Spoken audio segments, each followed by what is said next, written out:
Good morning. Welcome to today's video. It might be a little bit some additional content that just got started today.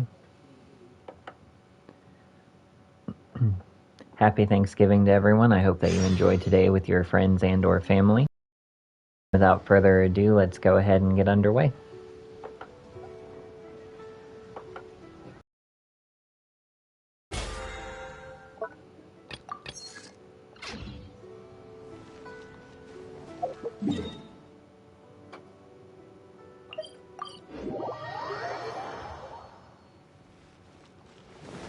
Go ahead and collect our expedition reward.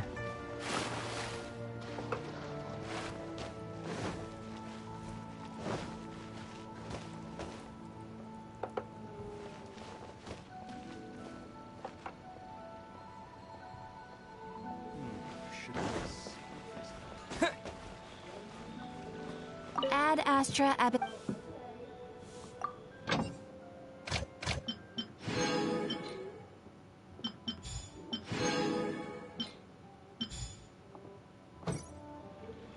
Oops. Ad Astra.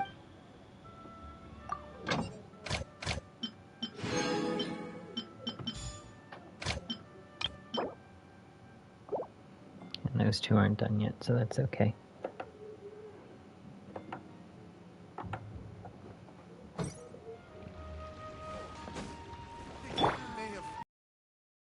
Really got a lot going for it. And since it is a new event period, the battle pass started over.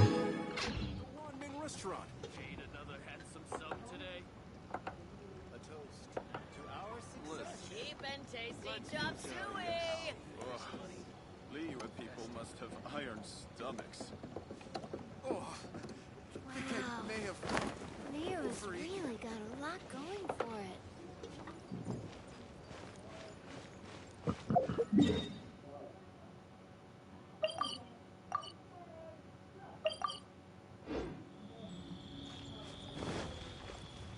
Being that it is Thanksgiving, it is a little noisy around here, but hopefully the background noise is being filtered out by my headset, so we shouldn't have to worry about that. Wow. Leo's really got a lot going for it.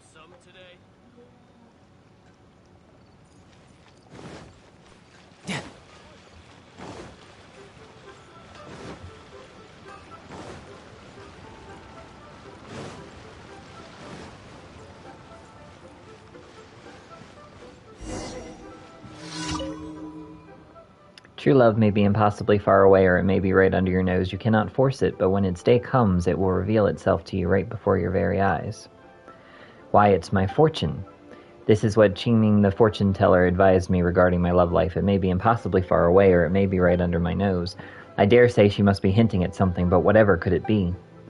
I have heard storytellers say that you can tell when your fortune is about to come true because signs appear all around you.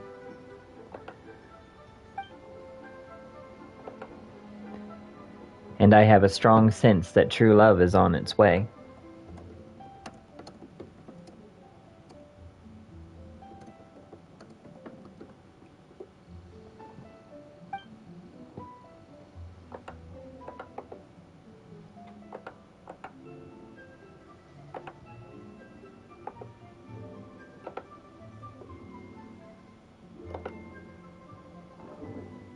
Could you examine the area for me and check for any signs? Okay.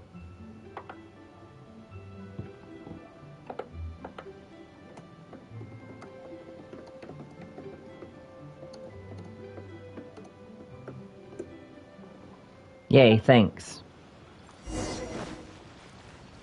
Alright, now we have to go and look for signs.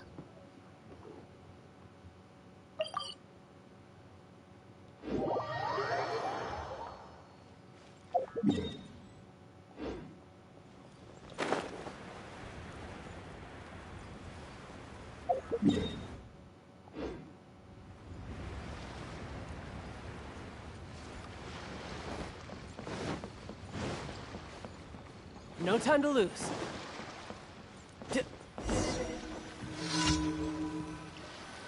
Dead leaves. Even Paimon knows that's not a good sign, but let's tell that to Jiwa anyway.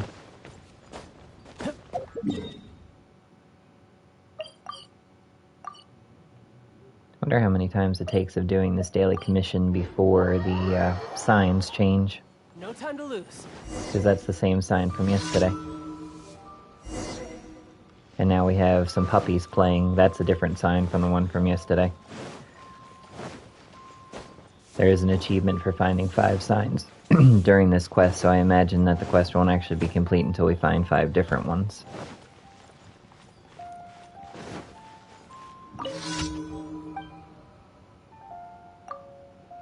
Oh no, what portent of doom is this? Is my love life to end before it begins? Wait, what? Those doggies look like the best of friends. I know that group of dogs. They are indeed friendly to one another, and they stick together all year round. That might sound like a good thing, but the fact is, none of those dogs has ever found a mate. Sooner or later, they'll grow old, and then it'll be too late. Is this sign really trying to tell me to while away the time until I die with my buddies because I will never find a partner? I need to have a seat and a long, hard think. Have you found a sign? Dead leaves. Seriously, even Paimon knows that dead leaves and love have nothing in common. On the contrary, they're intimately related. You may look at these dead leaves and dismiss them as withered and lost, but I see potential, boundless potential. All it takes is one tiny spark to turn them into a roaring fire, and the slightest gust of wind can send them soaring majestically up into the sky. An apt analogy for my unrequited love, stored up in my heart all this time, always hoping for something that will change everything. Alas, such things are for fate to decide. Who knows when the turning point will come and how it will happen. I should not lose heart. Everything happens for a reason. I just need to have patience. Oh, and thanks. Did you find anything else? That's all for now. Okay, I suppose I should get some more input from Keeming. Started off pessimistic there, but he changed his mind towards the latter half, so that's a good thing. Now we'll head for the next commission.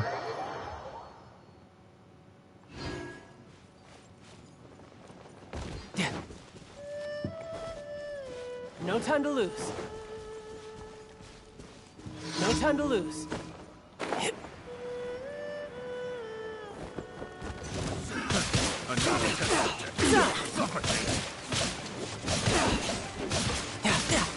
Prize. You're open here.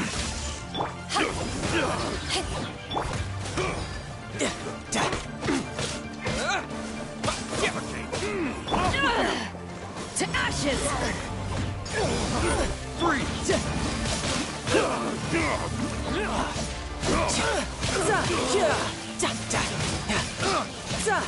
Brace yourself.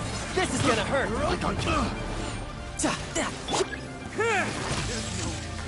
Take this.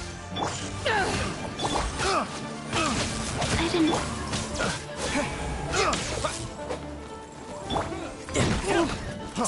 Freeze. Take this.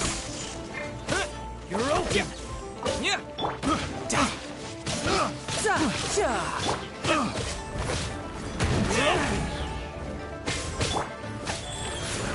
Orders given.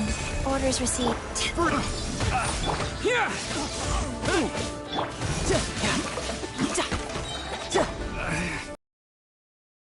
Replace my hammer.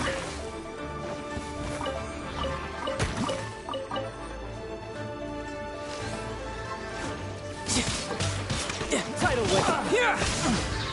Thunderclap. Alright, and that takes care of no honor among thieves.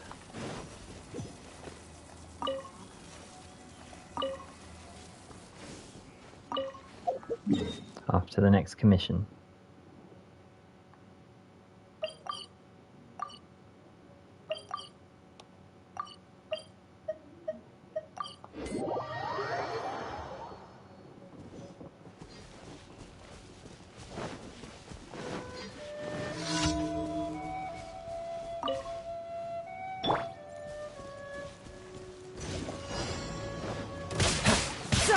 Life goes on. Take this! You can run, but you can't hide!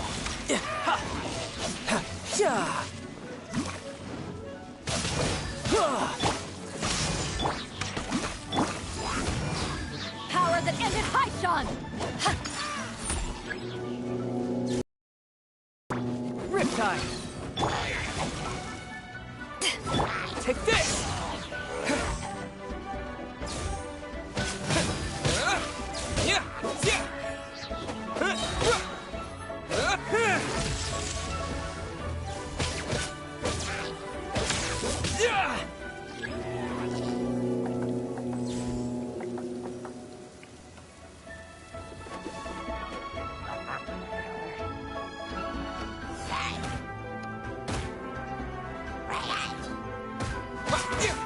Lightning flash!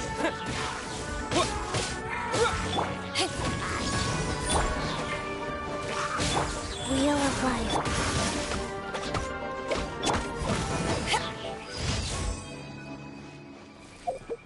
Alright, third commission down, now for our final one.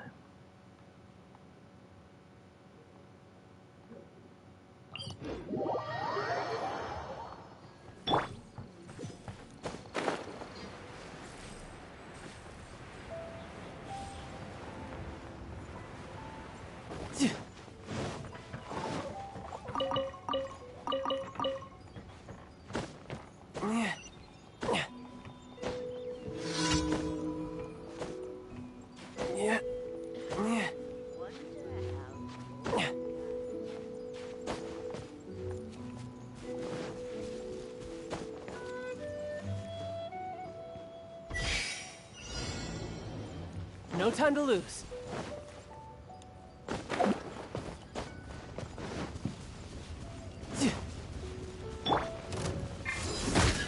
Lightning flash! Following thunder!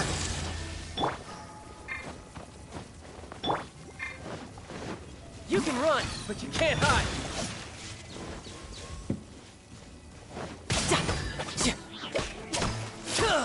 No time to lose.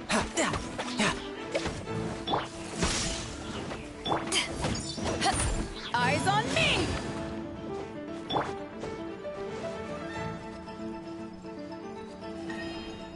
And that completes the time trial.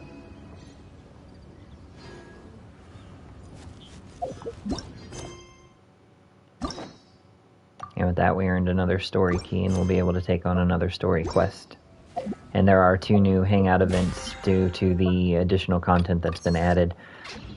I had thought that the actual quest was going to start today, but maybe I got the event time wrong. It may be out later today. So we'll go ahead and take care of the Hangout event before we get on to our next bit. So I think we'll do Beidou's. When the crux shines bright.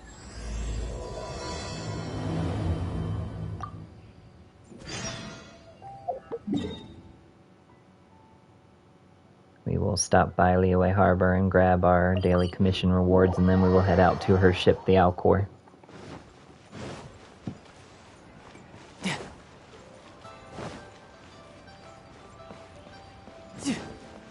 Ad Astra Abyssosk. Thank you for complete.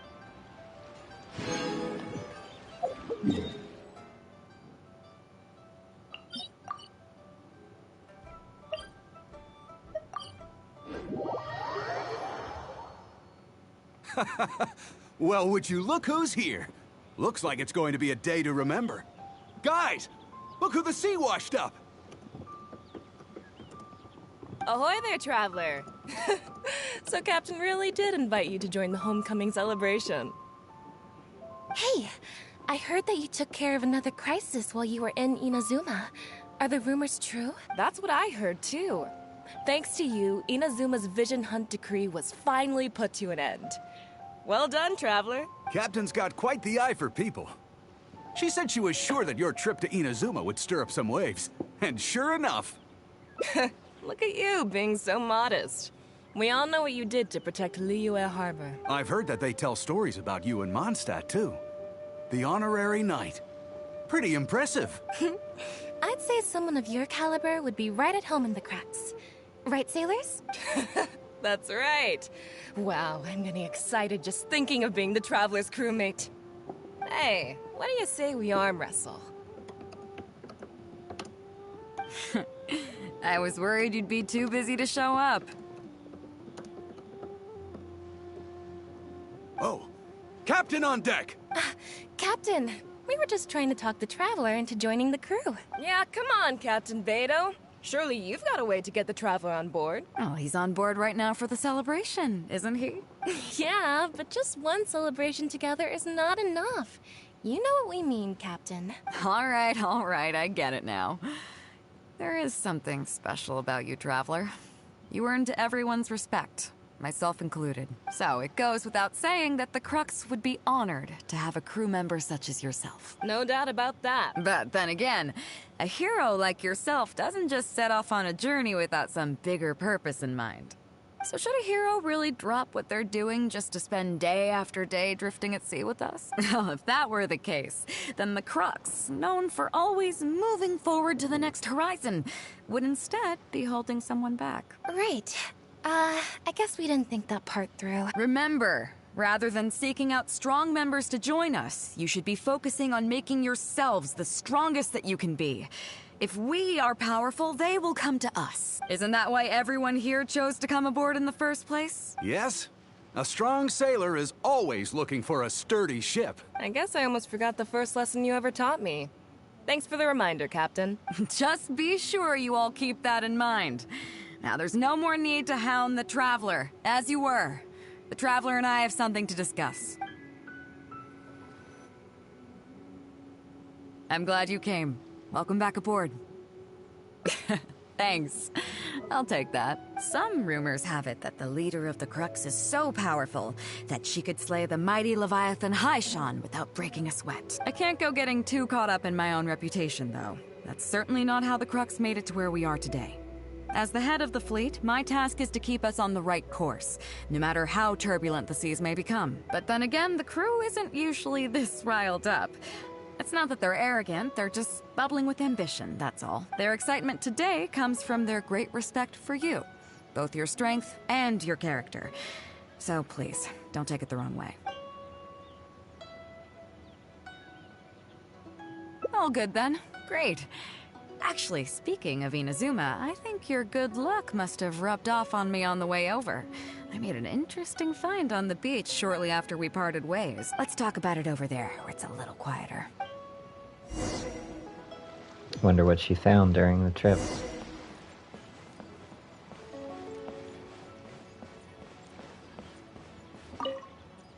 So after we dropped you off in Rito, we found a shipwreck nearby. Probably belonged to Inazuman pirates.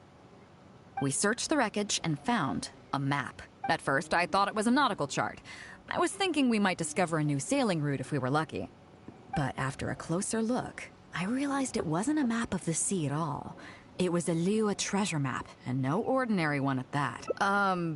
Nothing like that. I just mean that the map was a mess. So it was the most I could do to figure out that the treasure was probably in Liyue. As for its exact That doesn't tell us location, much I since have no Liyue idea. is huge. I'd say I've explored Liyue pretty extensively, but still, this one managed to beat me. So, I thought of you. Nobody can beat you when it comes to treasure hunting on land, right? Is that right? Well then, it looks like I'm in good hands. Here's the map, see what you can make of it. Oh, lovely. So, where do you think it is?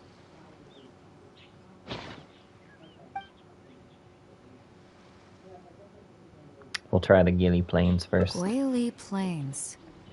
Huh, I never would have gotten that. How can you tell? Oh, okay then. So you do live up to the hype.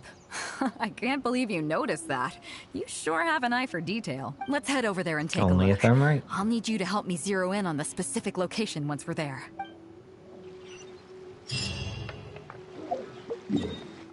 Let's see if I got lucky and chose the right location off of the first try. Probably not with my luck, but we shall see.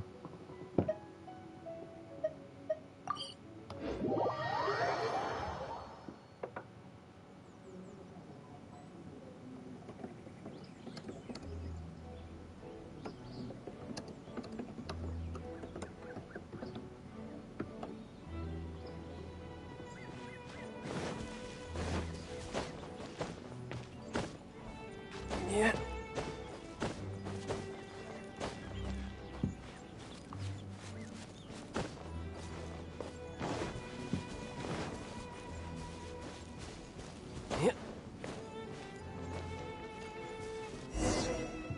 Oh good, treasure Keep digging, hoarders are already boys. here. Once we have our hands on the treasure, everyone gets a share. You can So all maybe I hold was it right right after all. there. Huh? Who's that barking orders? Do you know who you're up against here? Keep going if you got a death wish. What the? It's Captain Beto. Run, boys, run! Nobody move. Captain Beto, Lord of the Ocean. This is all my fault. I didn't know who I was up against. I don't have a death wish. I swear.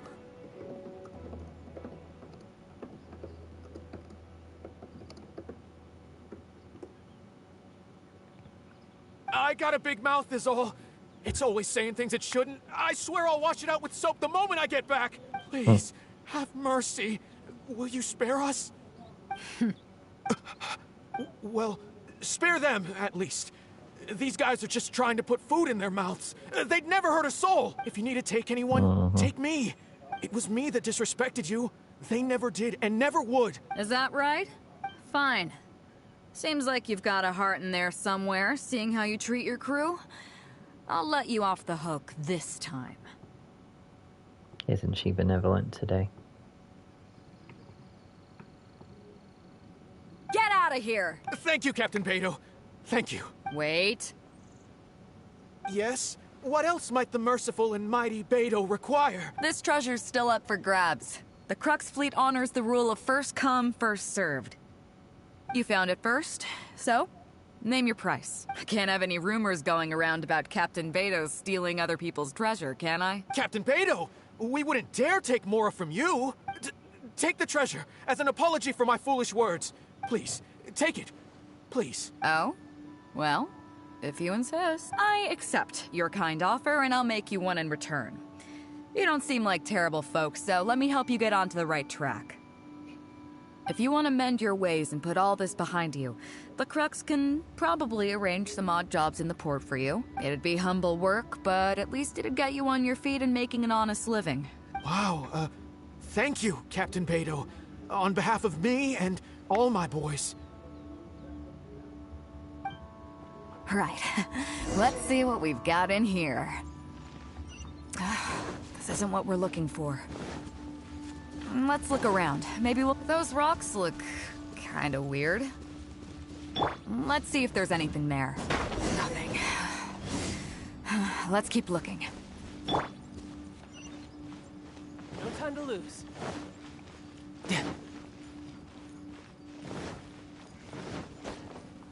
What are those hilly trolls digging for? Actually, I've heard they sometimes dig for buried treasure. Let's go take a closer look. Just a scratch.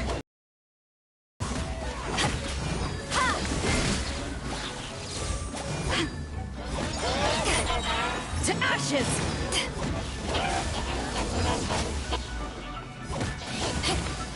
Take this! Opening box of Adepti-Trix. Shouldn't let your guard down.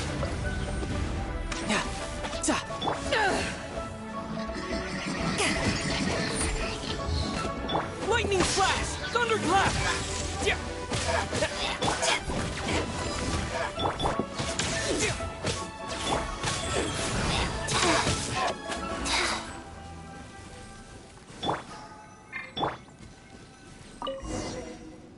Nope, not here either. Now that we've searched all the places of interest in this area and come up with nothing, you got any ideas? It's, Captain Beidou! Captain Beidou! Huh? Hey, what brings you back here? Captain Beidou! Actually, we've just been wandering around nearby. We didn't go far, because we were thinking about what you said, and, well, me and the boys decided we're ready to move away from all of this and get on the straight and narrow. Wow. Oh? Are you sure? Yes, absolutely sure. Okay then. But I'll warn you right now, you won't have it easy. It might just be menial work in the port, but in the eyes of the general public, you'll be associates of the Crux. So there'll be a grueling test you have to go through before you can start. I understand. Truth be told, Captain, it's only because it's you, the mighty and honorable Captain Beidou. If it had been anyone else, I don't think I'd have listened. That shows how far our reputation goes. Most treasure hoarders won't give up their creed until they die. And since you made us this kind offer, I'd like to ask, if I might be so bold, is there any hope at all for us to become full members of the Crux in the future? Even the tiniest shred of hope? Well, there's no place in the Crux for delusions of grandeur, that's for sure. But then again, everybody has to start somewhere, so it comes down to you. If you manage to impress me and earn the respect of my crew, then yeah, nothing's impossible. Thank you, Captain Beidou. Thank you 1,000 times over. I couldn't help but notice you were searching for something else. It still hasn't turned up? Why? Do you have any clues? We heard about 2 treasures, both in Guili Plains. We were still looking for the first one when you found us, so maybe the other one might be what you're looking for. Not too far from here, but I'm just not sure of the exact location. All the info we got about this treasure came from the black market. The answer's hidden inside a poem which goes like this. Oh boy. Drunkenly I gazed at the ruins long forsaken, and lay beneath red leaves whose branches cast a crooked shade. The dusk sun shone upon the sea as I awakened, but Guyon stood twixt weary eyes and the sight of home they crave. As for the ruins long forsaken part, I do know of some ruins near here, but beyond that line, I don't... I'm just not smart enough. So a treasure clue hidden in a poem, huh? Don't worry, we got this. See my friend here? Wouldn't be If the they first taught time. treasure hunting as an art form, you'd probably be calling him Grandmaster. This kind of thing's a piece of cake for him. Am I right? Generally. Okay then. Let's start by heading to the site and surveying the scene. Maybe we'll find some other clues over there. Okay, come on, boys. You heard the captain. Lead the way.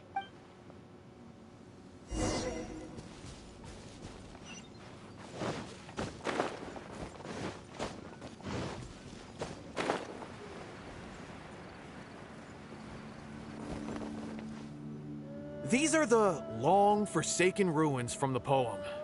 Apparently they were once full of treasure, but judging by the state of them now, it's probably long gone.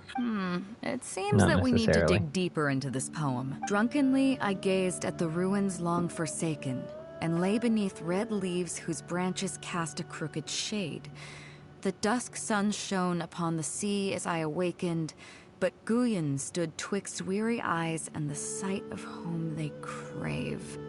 Do you have any ideas? Somewhere you can see the ruins from. So somewhere not too far from here? Yes, at a red leaf tree. And maybe the shadow cast by the tree is supposed to hint at something. Oh, I got At it! dusk. This guy fell asleep and woke up just before sunset! Dusk and the shadow of a red-leaved tree. I think we can work with that. Let's take a look around. I think we're getting close.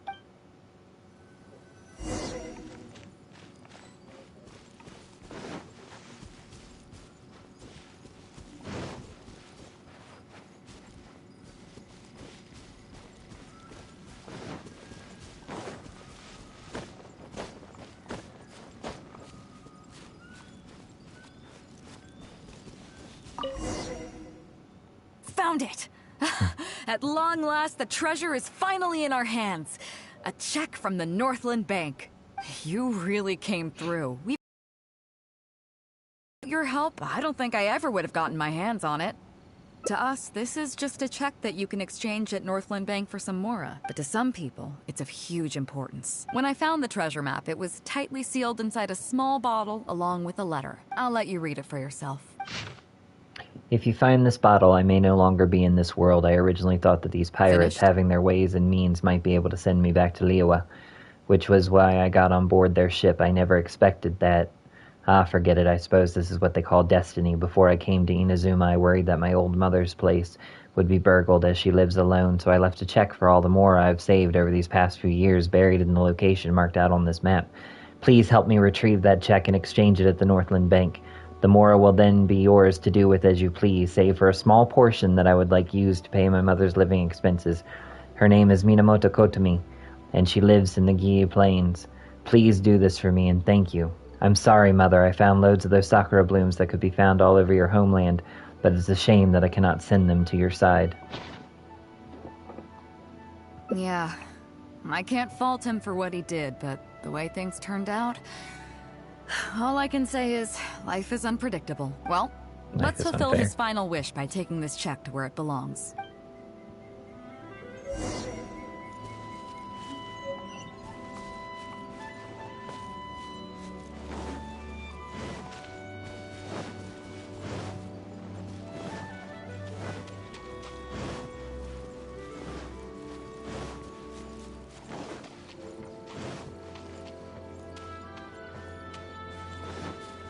No time to lose. Well, this is it. Oh boys, it's time for your first job. Give this check to the old lady who lives in that wooden hut. Tell her it's a welfare payment from the Liyue Ministry of Civil Affairs. Yes, boss. What's up? But you only find sakura blooms in certain places, right? It must have been quite a bit of work collecting all these, Not really. surely. Not as much as I explore Let's Inazuma. just pick one, huh? One's enough to show that you care. You've already helped me out so much today. Okay, off you go then. Take her the sakura bloom along with the check. And if she asks, tell her your child in a faraway land sends his best wishes. The kindest way to do it. As the sakura from one's homeland sink into the sea, so too the wandering son's thoughts are delivered to his mother. And that is the first of 5 endings in her Hangout event, so now let's get started on another one.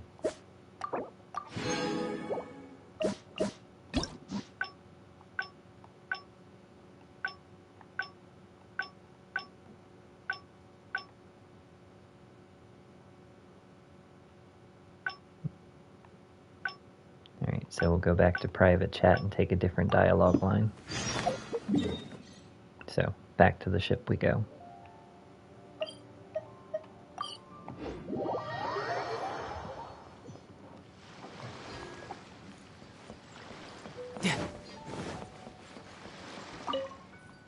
So after we dropped you off in Rito, we found a shipwreck nearby. Probably belonged to Inazuman pirates. We searched the wreckage and found... At first, I thought it was... But after We're a just closer gonna click look, through the dialogue we've already heard. As for... I'd say I've explored so I thought of you. Nobody can... Is that right? Here's the map. See what you can... So this time, instead of picking the Greely Ruins, we'll be picking the other option. We're going to Quincy Village. Quincy Village? I don't see the resemblance at all. How'd you come to that conclusion? Oh, okay. I'm definitely a rookie at this. But your word's good enough for me. Time for a trip to Qingce. You're coming with me, of course. I'll need you to help me zero in on the specific location once we're there.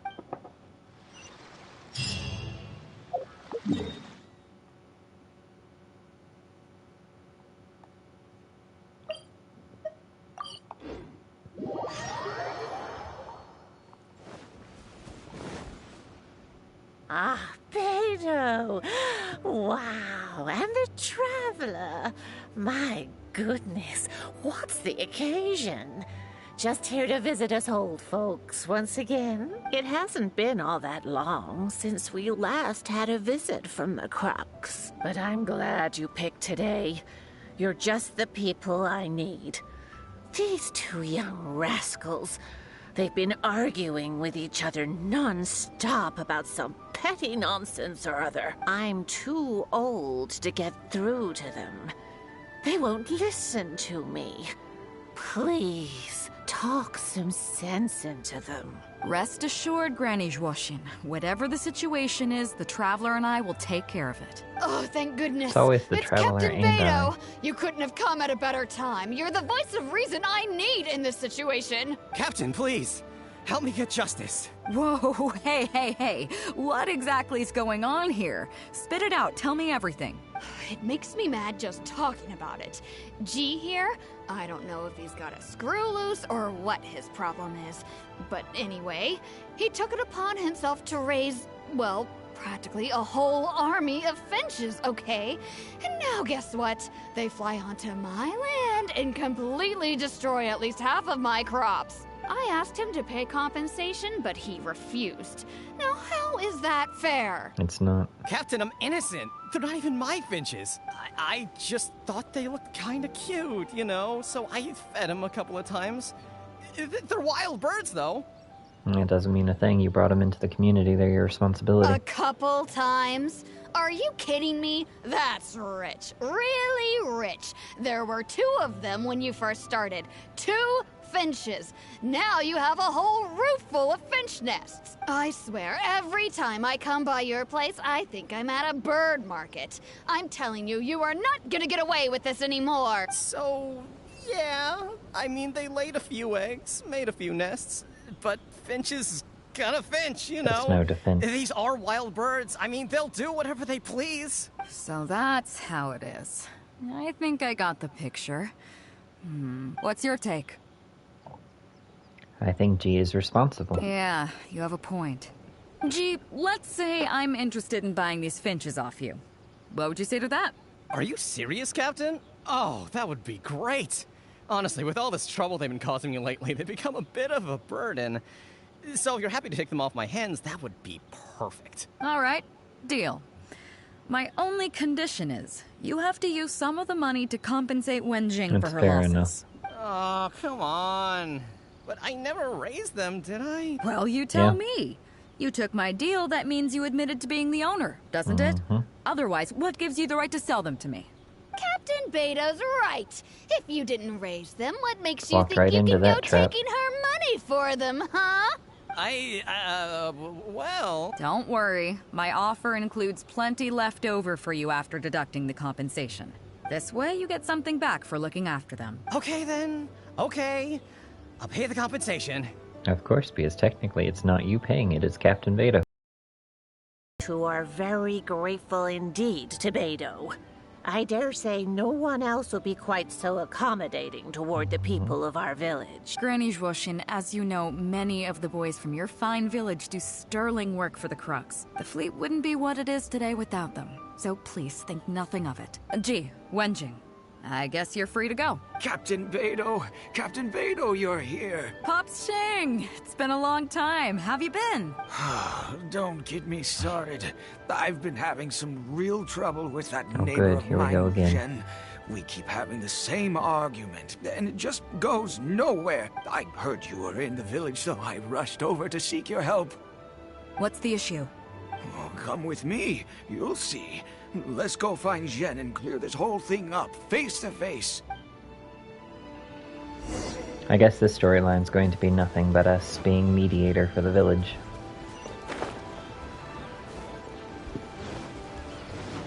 No time to lose.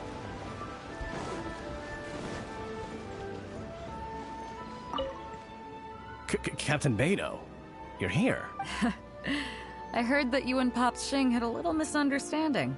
So, what's up? Tell me about it. Jen planted a tree on his property a few years back. I had no issue with it at the time. It's just a tree. But a few years on, it's grown taller than the roof of my house. Every morning when I get up and open the window, I just want to feel the sun on my face. But I'm greeted instead by the looming shadow of my neighbor's tree. It really affects my mood. I asked Jen to cut it down so I could get some sunlight back on my property. Doesn't need cut down, it just needs trimmed. But he said no. It's like he's done this on purpose just to drive me crazy. Captain Beidou, you gotta believe me. I didn't intend to block the sunlight, but there's nothing I can do about it now. It's not just any old tree, you see. That tree was planted there by my late father. Not long after he planted it, he passed away. And just before he passed, he left me with some parting words. He said our family's fortune was inauspicious and we needed something to suppress the bad luck. That's what he planted the tree for. How can I just chop it down? I'll be honest, I spent a few years studying in Liyue Harbor, so I don't actually share his superstitious beliefs. But still, that doesn't change the fact that this was my father's dying wish. Okay, I think I'm all clear on the situation. What are you thinking? I was thinking along the same lines as you. Look, Pops, I'm not trying to make excuses for Zhen, but just Try putting yourself in his shoes for a moment. Zhen's desire to protect his tree isn't for money or because he wants to hurt anyone, or for the sake of any superstition. He just wants to honor his father's dying wish. Pops, you have kids too, right? Yeah. When you put it like that... See, if people would just listen to each other and find out the full story before getting mad about things. Pops, if you can agree to it, I'll have a word with Granny Zhuoshin and see about getting you some money from the relief fund as compensation for having your sunlight blocked. As for the tree... that sounds good to me. Whatever you think, Captain Beidou. The tree can stay. Some compensation would make me feel much better about the whole compensation thing. always makes everything better. Thank you, Captain Beidou. And thank you for understanding Pop's Xing. I'll make sure to trim it back when I get home to let some more light through. There you go. It'll be such a relief not to have to worry about this anymore. On a separate note, I remember the Crux last visited the village not very long ago. Is there some special reason why you're back in person so soon? Nothing all that special, just personal reasons. I'm looking for some treasure. Huh? Treasure? Wait a second. That reminds me, I saw Chongping and Defu arguing in the fields earlier. It sounded like they were both trying to lay claim to some treasure. Of course, I don't know if it's continues. related to the one you're looking for, but anyway, they're probably still there now. Really?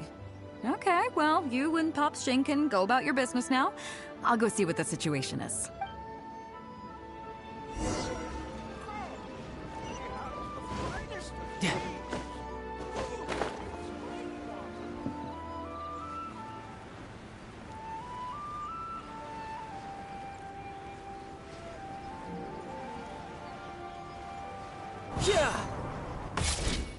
Huh? Beto, you're just in time. Defu's being completely unreasonable. What happened? I'm not being unreasonable, Captain. I got Chongping to help me plow my land because it's the busy season. And then, what do you know? He plows up a treasure chest. Way I see it, it's my land. So the treasure belongs to me, right? I think it's a pretty clear-cut case. You say that, Defu. But what you're forgetting is that I came to help you plow your fields out of the goodness of my heart. And you haven't paid me a single mora. It was also my plowing that turned up this chest. However you cut it, surely I'm entitled to at least some of the treasure. Finder's rights would say that he is entitled to at least some of it. The majority goes to the landowner, but the effort expended should be acknowledged and compensated. The domestic drama just keeps coming today. What are your thoughts? Okay, I think I'm up to speed here. If you two really want to take this further, I can get a legal expert from Liyue Harbor to adjudicate. As for the costs, I'll cover them. What do you think? Neither of you seems thrilled about this course of action. Okay, so plan B. I'll be straight with you. The reason I came here today was to look for some treasure. Chances are it's hiding right there in the chest you're both fighting over. So, how about you two stop fighting over it and do me a favor by handing it to me. Of course, I'll be indebted to both of you. If either of you ever needs anything in the future, the Crux will not hesitate to lend you our support. Captain, you're far too kind, really. Indebted? That won't be necessary. If you want this chest, you go ahead and take it. Yep, totally agree. If only I'd known you were looking for this chest. You should have said something. It's a good thing she's so popular, I would have delivered it to you personally to save you the trip. It seems like it's been quite a busy day for you, helping us settle all our little quarrels. Come on, let's go to the village. I'll rally the masses. We'll get some good food and good drink and have a good old get-together. Don't worry about the chest. I'll carry it over. Where'd the froggy go? Alright, and now we have to change the clock.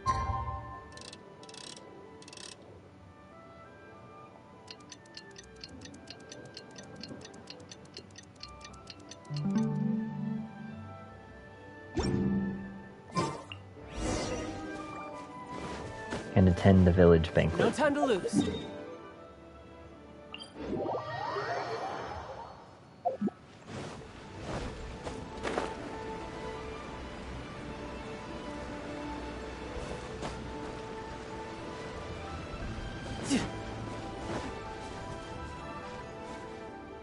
What a fine day today has been.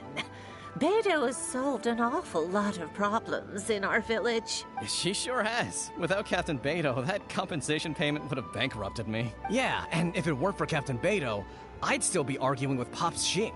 Here, here! We have plenty to thank Captain Beidou for, I'm sure. I propose a toast in her honor. To Captain Beidou.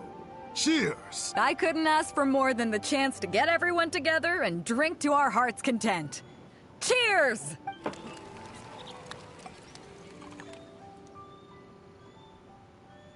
Phew, that really hit the spot. Want to get some air? The view in this place is pretty good. We can take a look through the contents of that chest while we're at it. Chongping placed it by the water wheel. Are you kidding? Beidou can handle her liquor. Come on, let's go.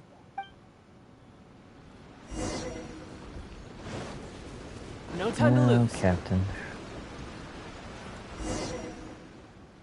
So, I've been thinking. Everyone seems to trust me enough to let me have the final word on their disputes. But don't you think some of my solutions can be a little stupid? You can laugh, I don't mind. Take Chongping and Dufu's wrangling over that chest, for instance. I had no clue who it should belong to, so I just came up with this stupid idea of taking it for myself. At least that way, neither of them would feel like it was unfair. But, I mean, It was simplistic, I'm no but it Ning worked. Wang. I can't make a perfect deal every time. And I'm no Yan Fei either.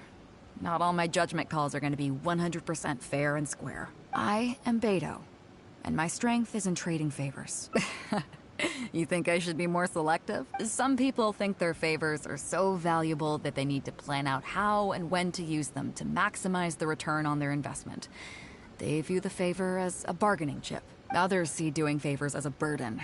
Not worth anything in monetary terms and prone to getting you locked in a cycle of constantly returning the favor back and forth. But the way I see it, favors are what keep people connected to one another. Over thousands of That's years, true the enough. people of Liyue have created bonds between each other by doing someone a favor here and asking for a favor there. This means that no individual is truly on their own out there.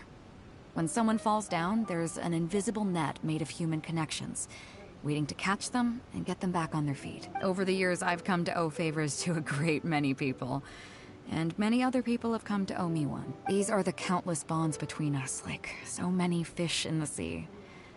And they're the reason that the Crux and I have survived the countless hardships we faced. I believe that if there ever comes a day when the world is overrun by monsters, Liyue's legal system collapses and the land is thrust back into an age of war, it's these bonds that will see us all through the dark days ahead, until we come out on the other side.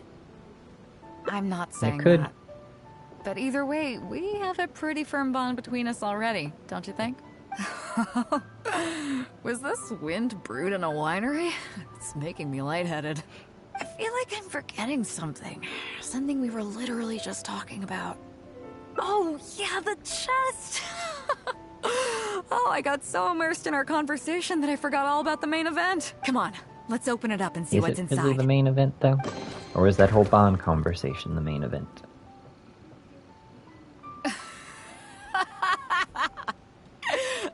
Oh, that's it? A whole lot of nothing? It's not exactly what I was looking for. But you know what? I don't care. The fun part was going on a treasure hunt with you. Come on, let's get back to the party. Tonight, we go big before we go home. Oh, joy. Community and cheer are the web that connects human hearts. Sometimes that's true. And that's ending number 2.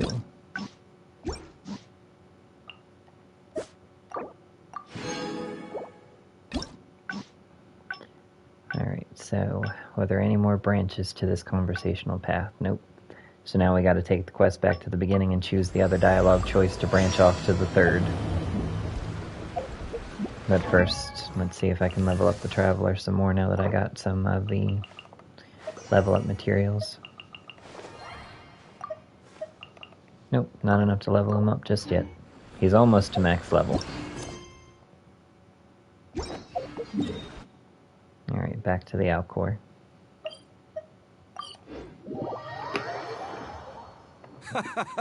Well, would you look who's here? Looks like it's going to be a day to remember. Guys, Look who the sea washed up! Ahoy there, traveler! We're gonna just flip through That's what we've what I already heard. Captain's got quite the eye for people. Look at you, being so modest. We all know what you did to protect Liyue Harbor. I've heard that they tell stories about you in Mondstadt, too. The honorary knight. Pretty impressive. I'd say someone of your caliber would be... Hey, what do you say? I was worried you'd be too busy to show up. Oh, Captain on deck! Captain... Yeah, come on, Oh, he's on board right now for the... Yeah. All right, so it goes without saying. No doubt about... But then again, so should a hero really Well, if that were... Right. Remember, isn't that why Yes? I guess I almost... Just be sure you... I'm glad you came. Welcome back aboard. Hey, don't mention it. As a host, it would be pretty embarrassing to continue letting my guests be put on the spot like that. I can't go getting too caught up in my own reputation, though. That's certainly not how the Crux made it to where we are today. As the head of the fleet, my task is to keep us on the right course, no matter how turbulent the seas may become. But then again, the crew isn't usually this riled up. It's not that they're arrogant, they're just bubbling with ambition, that's all. Their excitement today comes from their great respect for you. Both your strength and your character. Oh, is that so? Well, it just so happens that we're doing some recruitment and training for new crew members while we're back. It'll be a first-rate chance to learn the life of a sailor. Since you're interested, why don't you come along and experience a sailor's life firsthand? I'm curious to see if you'll take the sea by storm in the same way you have on land. Good. Come with me. I've got something interesting for you to see.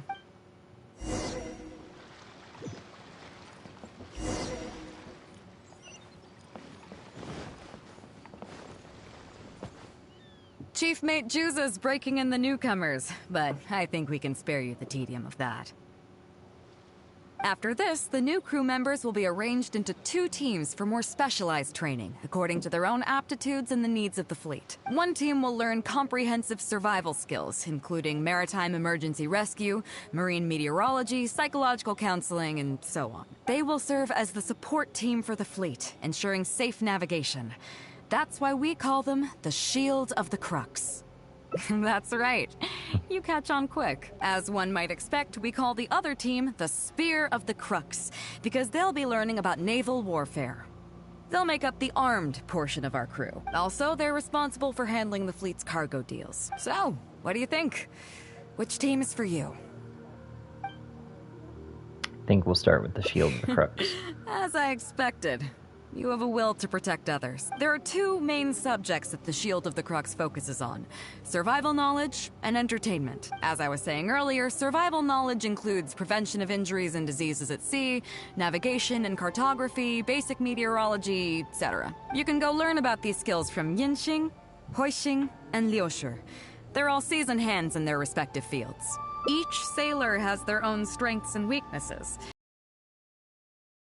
You shouldn't underestimate the knowledge of the crew. If there's anything I'm most proud of in the fleet, it's my people. Go and get to work. That's why she's a good I'll leader. have some questions to test you later. I look forward to seeing how you do.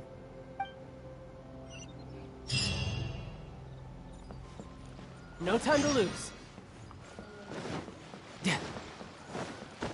No time to lose. Hello, traveler. I'm Yinxing, the Crux's surgeon at sea. Whenever a sailor has a health problem, they come to me. I deal with it all, from seasickness and common colds to amputations and everything in between. Oh, I presume the captain arranged this, correct? All right then, let's begin. First of all, let me ask you this.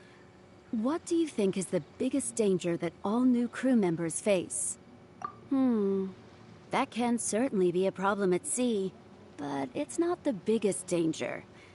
The most dangerous You'll thing notice for a that of the newcomer options, is to underestimating the dangers of life at sea was not one of the choices. Oh, I have seen many So no matter new what you crew chose, members you would have who been see wrong. themselves as young and fighting fit and have no regard for safety. They think that since they are tough enough to look after themselves on land, they'll be fine at sea as well. Those are the ones that always end up in the sick bay. Everyone should know that being a sailor, especially on a long voyage, is a brutal job. In an unforgiving environment, we have to face malnutrition when we're short on supplies, all kinds of injuries and diseases that the harsh ocean weather can bring, and even the psychological problems that can arise due to isolation and the lack of entertainment. To make things worse, the lack of medication and treatment options at sea can result in even minor health problems becoming serious, or even fatal. Oh, you probably thought I was joking, right? Well, that's not surprising. Most newcomers think the same way, but hopefully you now realize that with a little extra precaution, a lot of these things can be avoided. Well, I think that's enough for you to think over for now. Is there anything else you would like to know? Captain Beidou? Well, out of everyone I've met, she probably values people's lives and safety the most. Although I'm just a doctor, Beto has given me the full authority to send any newcomers who I don't see as fit for service off the ship, until they are ready to come back with the right attitude. Every time we're stocking up before a voyage, medicine takes top priority. I'm even allowed to choose the suppliers, regardless of the price. We have adequate budget for medical expenses. Do you know what Morgrubber, our bookkeeper, calls this? A significant financial risk. But Beto knows the importance of having a healthy crew. That's why she has authorized me regardless. She places her full trust in me and believes that I can solve these problems. Of course, I have proven her right. So, to answer your question, that's how she thinks. Is there anything else you would like to know? Are you concerned about them? No wonder Captain Beto thinks you're different. There must be more to you than just your strength. If you can convince Morgrubber to show you the books, you'll see there is a regular fixed cost, titled Convalescence Payments and Incapacity Support for Injured Crew Members. Regardless of the fleet's income, those who have fought alongside us will certainly receive their compensation every year. Some of those that have returned to land have started small businesses, while others have chosen to go out traveling the world. The money is intended to allow them to live their lives as freely as possible. I'm sure being based on land helps a lot with that too. Still, we can't pretend like it solves everything. They call them life-changing injuries for a reason, you know. But if the fact nothing that they're well else, compensated it's good makes to up know for that part while of it. Captain Beto is in charge of the Crux, no one will get forgotten. Is there anything else you would like to know? Well, my pleasure. Okay, let's leave it there then.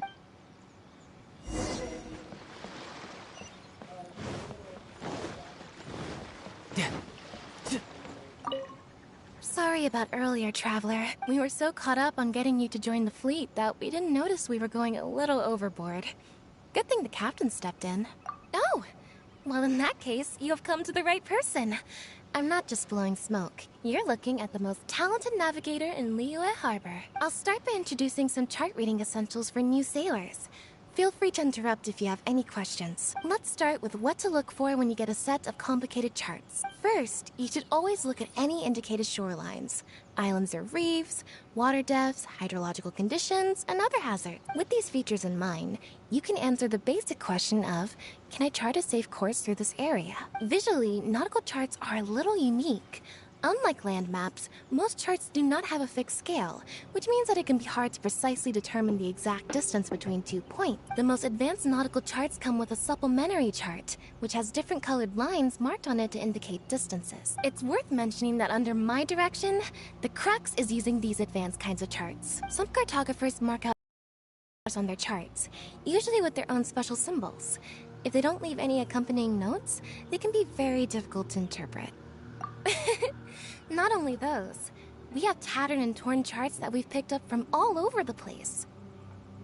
To be honest, it can be quite a challenge, even for me.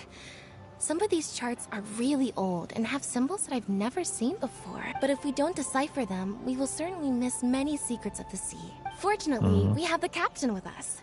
She managed to find some ancient books on semiotics that I can use to study the charts further. I don't think anyone other than our captain could manage to get these kinds of resources. Old charts and ancient books on semiotics are not the kinds of things that are sold in your average marketplace. Oops, I've gotten off topic. Well, that just about covers the basics of chart reading. Is there anything else you would like to know, Traveler? Drafting charts? That's certainly a more advanced topic. To be honest, I've only attained a smattering of knowledge in that area. The charts we are using now are just revised versions of the ones left by the previous navigator. So my mapping experiences have been primarily limited to updating our charts to reflect changes in the sea. I think you can ask Captain Beidou more about cartography. One time, the fleet sailed into an uncharted area by mistake. It wasn't long before we turned the fleet around and returned the way we came out for fear of potential hazards. But Captain Beidou still managed to draft a simple chart of the area we sailed through for if and when we explore the area again. Incredible, isn't it? I was amazed to see that the captain could even do cartography. Because I have the talent, and she doesn't want to let it go to waste. She treats the whole crew that way. I initially had the same question myself. After all, in many fleets, the captain also works as a navigator. I couldn't understand her reasoning at the time, so I asked her. She just laughed and told me to wise up, saying that even Rex Lapis never fights alone. She wants everyone on board to master their role, so that the crux is not floating on her alone. That way, if the day ever comes when she's no longer with the fleet, we will still be able to sail onward without her. Captain Beidou may seem aloof and even act careless sometimes, but the truth is that she's very considerate of everyone on board. Is there anything else you would like to know, Traveler? My pleasure. A friend of Captain Beidou is a friend of mine.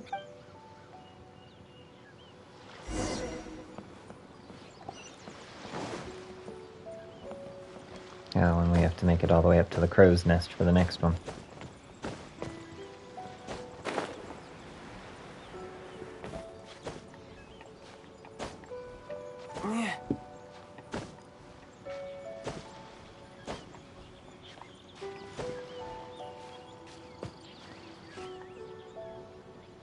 Rest for a minute and let the stamina gauge re-go. I do have stamina restorative food stocks, but I would rather not waste it for when I actually need it.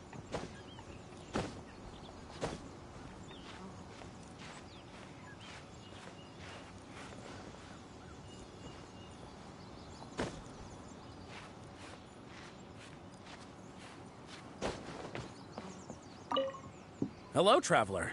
Are you here to learn about marine meteorology? In my line of work, I've got to have a pair of sharp eyes. I saw the captain showing you around the training grounds, and then you went to see Yingxing and Huixing, so I figured that she probably wants you to get to know the life of a crew member. Okay, let's get started.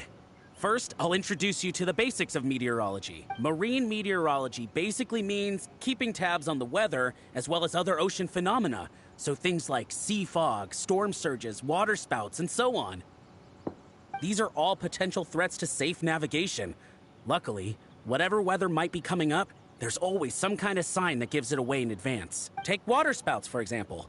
They're caused by high-speed rotating winds on the surface of the ocean.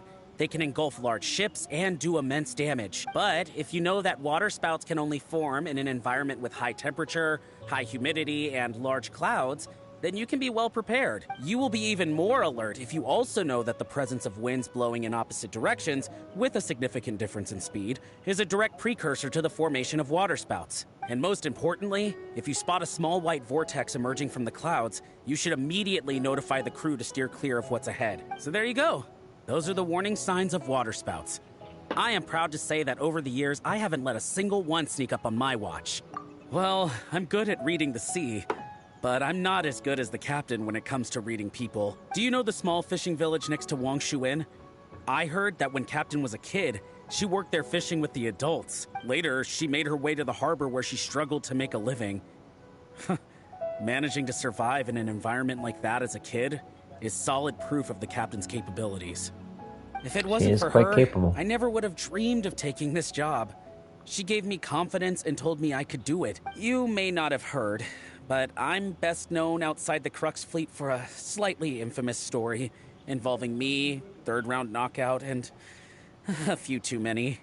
Who would ever have thought that the rookie sailor who fell drunk into the sea and became a laughingstock among their now former crewmates would then go on to become a lookout for the Crux. But it's the unbelievable truth. It proves that having skills alone is not enough. You need someone like the Captain who is a good judge of character. Find me anytime if you want to know more.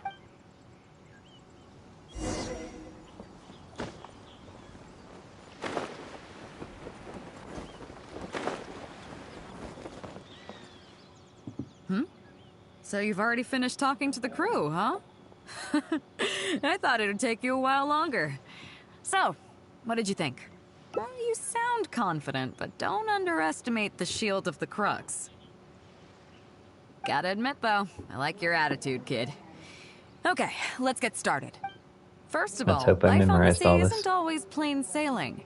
Injuries and illnesses happen all the time. But what is the single biggest danger facing crew members?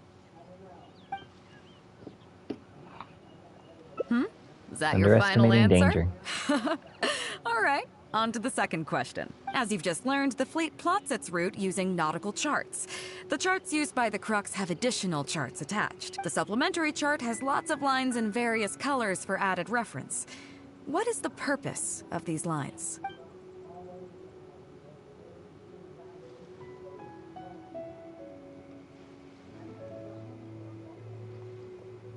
I'm not sure if I remember this one. But we're gonna go with that one. Interesting. Now, last question. That one I might be wrong on. On longer voyages, we have to be especially careful to avoid certain weather hazards that pose a threat to the integrity of the ship and the lives of the crew. For example, water spouts. So, my question is, how can we reliably predict water spouts so we can avoid...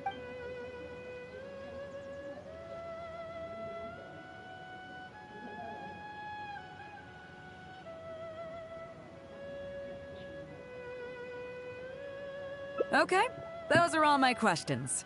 Do you want to know how you did? I gotta say, each time I think I've wrapped my head I must around have how gotten them great all you right. are, you surprise me with something new. You got them all correct. Ha. They weren't the most difficult questions, but they weren't ones No, you but could it was bluff a your lot way to try to through either. memorize. You've clearly been paying attention to my crew. Okay then, now it's time to apply that endless talent of yours to learning some new recreational activities. Don't worry, all our recreational activities are respectable and, above board. You need to realize that She being out hesitated at on sea that, might so I doubt be it. fun for the first few days while everything's new, but before too long, looking at the same old sea every day and being so isolated from everything can really cause people to struggle mentally. That is why regular recreational activities are an absolute necessity. We offer a lot of fun courses for our newcomer training, including fishing, photography, chess. Oh, and thanks to Kazuha, these days we also offer poetry and music appreciation, as well as communal wind listening. Each newcomer has to participate in at least one, so that they've got some way of keeping themselves occupied at sea further down the line. Of course, if you'd prefer wrestling sea monsters with your bare hands, that can be arranged. Well, for today, at least, let's stick to the training schedule drawn up by Juza. If I remember correctly, it should be photography today. Come on, I'll show you. No time to lose. Listen up, everyone can go back and call it a day. The photography session has been postponed. What's going on here, Juza? Oh, Captain, there you are. Well, Captain, the photography teacher just sent word saying that she's fallen ill and doesn't want to risk coming in case she keels over in class. I see. That's quite unfortunate. Oh? Quite the multi-talented one, aren't you? In that case, why don't you help us out and lead the class today? Oh boy. Yeah, unfortunately, the original teacher canceled at short notice, so there's no time to schedule anything else instead. It would be great if the Traveler could step in as the teacher for the day. It's up to you, Traveler. Why Great, not? it's settled then. Juza, let's muster everyone over here to meet the new teacher. Yes, Captain.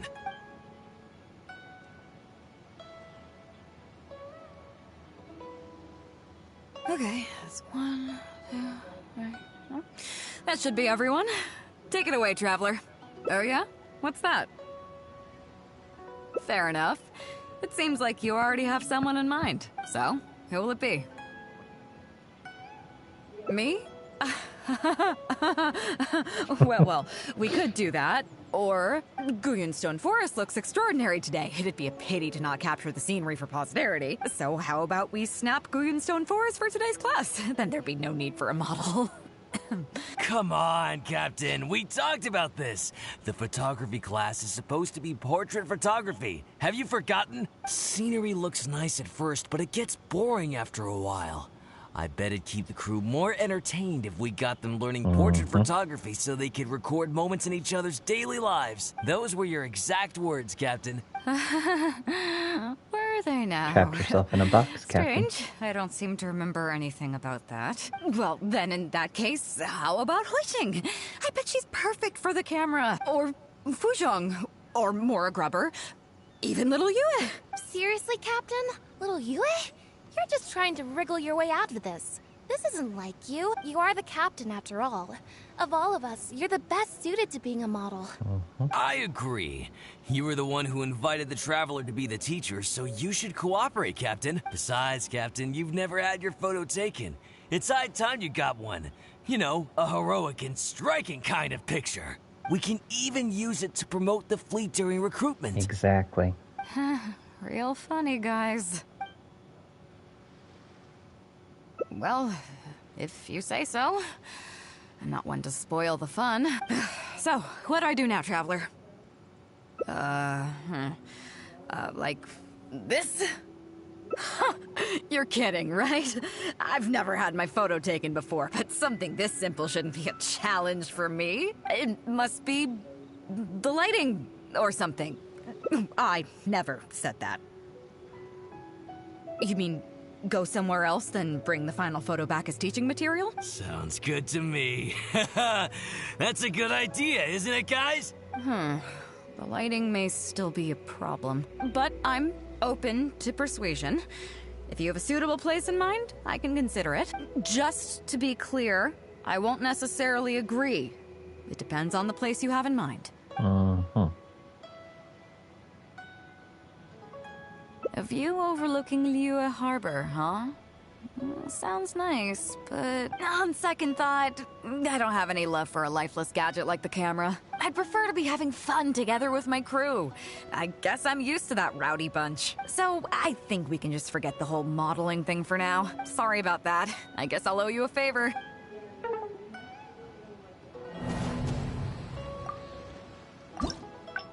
Alright, so apparently she didn't like the choice of area, so let's try that again. Listen up, everyone! What's going on here? Oh, Captain. I see. Oh? In that case?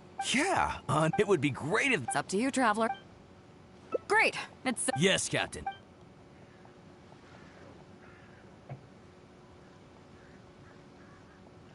Okay, that's one... Oh yeah? What's that? Fair enough. So, who will it be? Me? Guyonstone. So how about... Come on! Scenery look... Those were your well, then, or... Seriously, Cap? You are the Cap? I agree. Besides, Cap, we can even... Well... So, what do I do now, Traveler? Like... this? It must be... the lighting...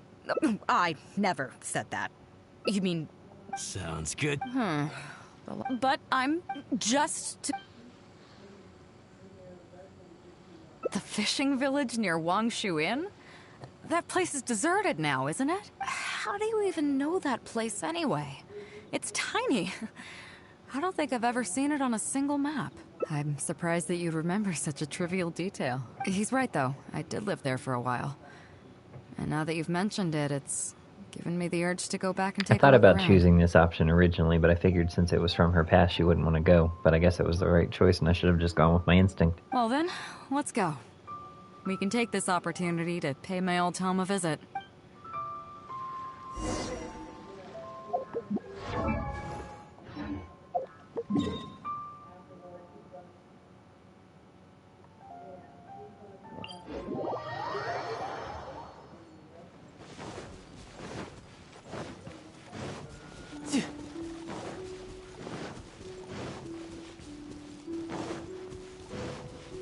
No time to lose.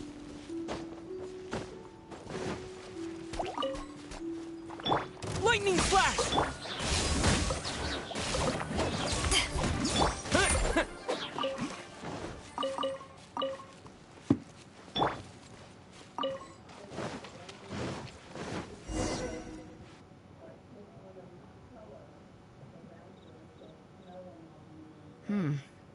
It's certainly seen better days. It was never that impressive, but at least back in the day, it was a lively village and home to several families. I wonder how long these last few old houses will remain standing. Nothing as dramatic as you might think.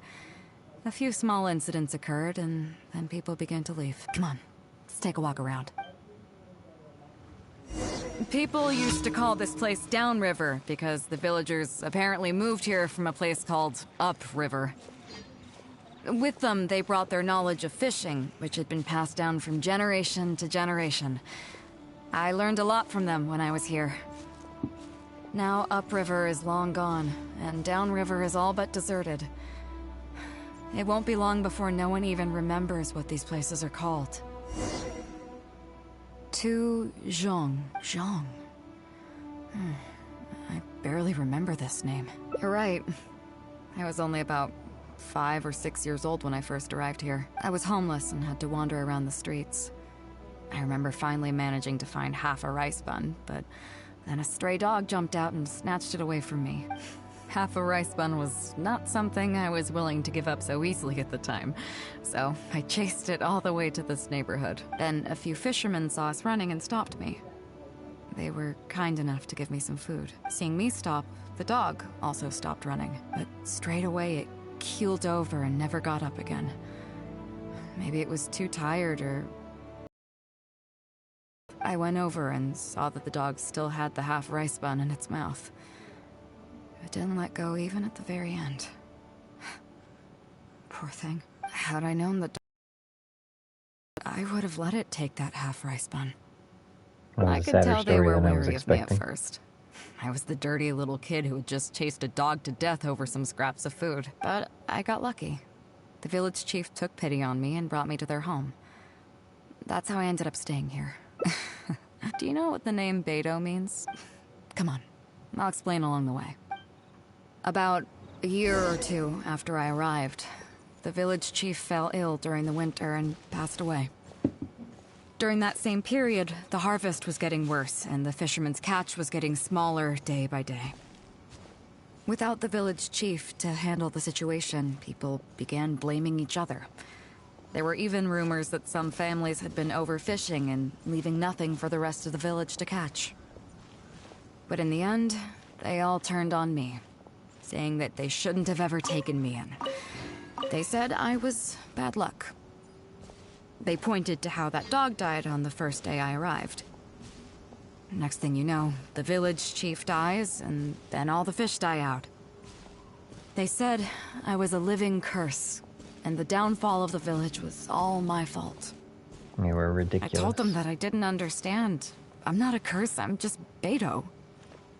Then some of the villagers started shouting, and drove me out of the village. They shouted, "Nando controls life. Beidou controls death. Beidou controls death." Before then, all I knew about my name was that it had something to do with the stars. It wasn't until then that I realized that Beidou was a constellation. And the Alcor, one of its stars, was an omen of death. Here we are. This is the old house of the village chief. I bet he never expected that the little girl he took in would grow up to be seen as a curse that brought about the village's total destruction. What do you mean? Is that all? And let me guess. You got to Inazuma and the Electro Archon's Gnosis was taken as well? Well, you seem to wreak havoc on a grander scale than I ever could. Oh, I get it. You're trying to convince me that I'm not cursed. I appreciate it, and I'll take it. Let's not forget that the people whose names stick around are the ones who emerge from the stormy seas unscathed. And the ones who get swept away in the wind are the fledgling birds who couldn't hack it. I, for one, have never encountered a storm I couldn't weather. But your journey's far from over, isn't it? Just remember, there's no telling what else you might encounter in this vast world. So if you ever find some idiot trying to brand you as a scapegoat just because you're the one who lived to tell the tale, tell them Captain Beidou demands to have the honor along with you. Remember, you'll always have the captain of the Crux to back you up wherever you go. Two cursed scapegoats banding together for survival. Sounds like a recipe for disaster, but at the same time, I kinda dig it. I'm lucky to have a friend like you. Okay, it's time to get back to our photography. Right, teacher? Come on, let's not waste any time. Get it done while you can before I change my mind. So, do I need to strike a pose? Alright. How about this?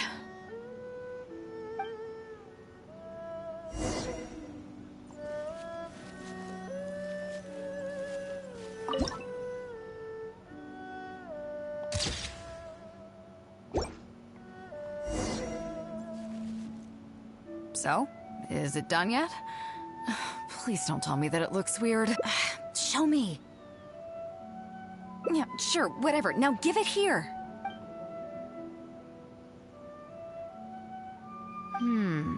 Yes.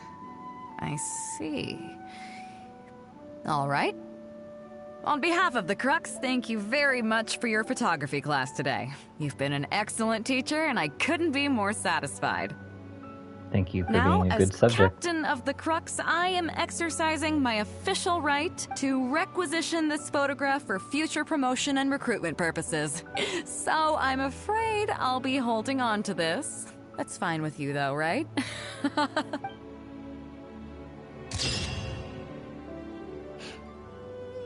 Photography class for 2. Laughter breaks the solitude of the long, silent village, and the lonesome scene grows pleasant once again.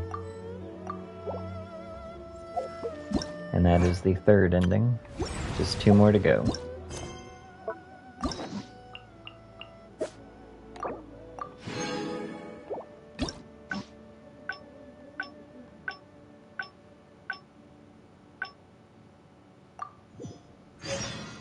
We'll head back to the little test portion. And this time, instead of getting a perfect score, we'll get 1 wrong on purpose, which should lead to another ending. Not bad at all.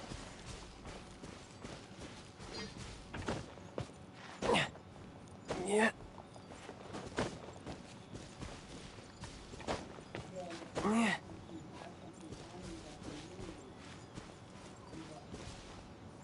I know there's got to be a way to get into the house. No time to lose.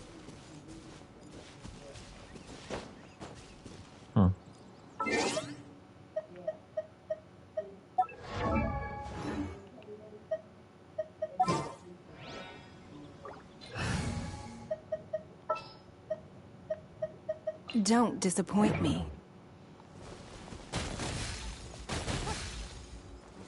Yeah, there's got to be a way to get inside, because you can't hit it from out here.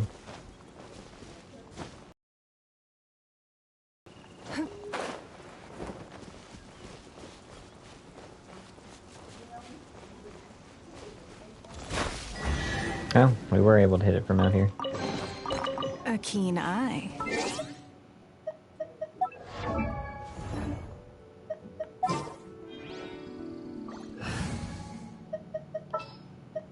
Okay, just figured we'd go ahead and grab that geo Keep your chest eyes while I wide was seeing it, open. instead of having to mark it and come back for it later. And without further ado, let's get back to the Alcor.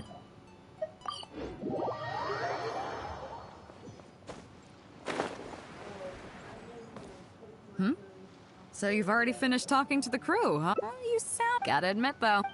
First of all, life on... But what is this... Is that, as you've just learned, the supplementary... This one we will accidentally get wrong. Okay. On longer voyages, we have to... So, my question is... Okay, those are all my questions. Now then, let's see. Out of these 3 questions, you got a total of 2 correct answers. Not bad. After all, you didn't have much time to prepare. Plenty of people get through their whole training and still don't do this well. It seems that your survival know-how is now up to the standard required of qualified crew members. You need to realize that looking at that is why we offer a lot of fun. Oh, and thanks to each newcomer. Of course, if you'd prefer wrestling sea monsters with your bare hands. If I remember correctly, it should... Okay, so it looks like getting it wrong does not lead to another ending, like it did in one of the others.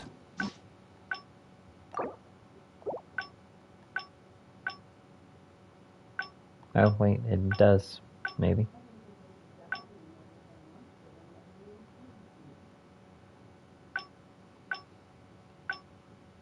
No, it does not.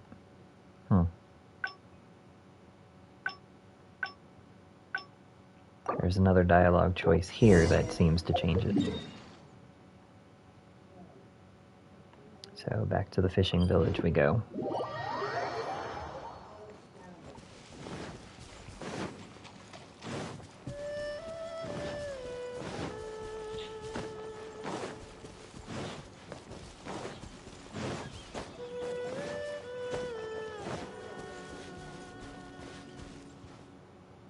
Here we are. This is the old house of the village chief. I bet he never expected that the little girl he took in would grow up. What do you mean? Is that all? And let me guess. I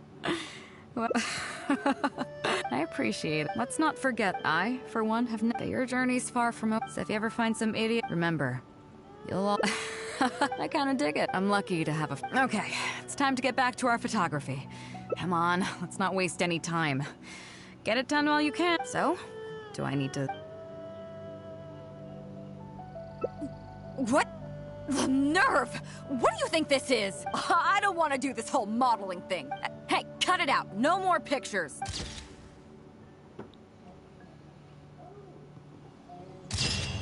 Here we go, so that's how you get the other one. Flirtatious. I thought we agreed to strike a flirtatious pose. Sorry, you agreed with who again? Alright, so that takes care of ending number 4. One more ending to go.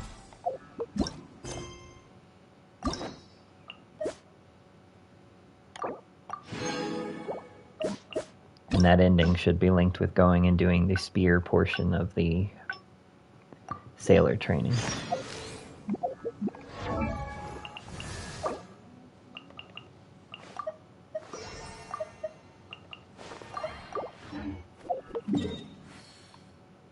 So back to the Alcor. It's raining now. Chief Mate Juza's breaking in the newcomers, but I think we can... After this, the one team will learn they will serve as the support team for the fleet. That's right, as one might expect. Also, their response... So, what do you think? You truly are an adventurer at heart. Let's start with the fundamentals for any armed crew member. Basic boat handling. Follow me.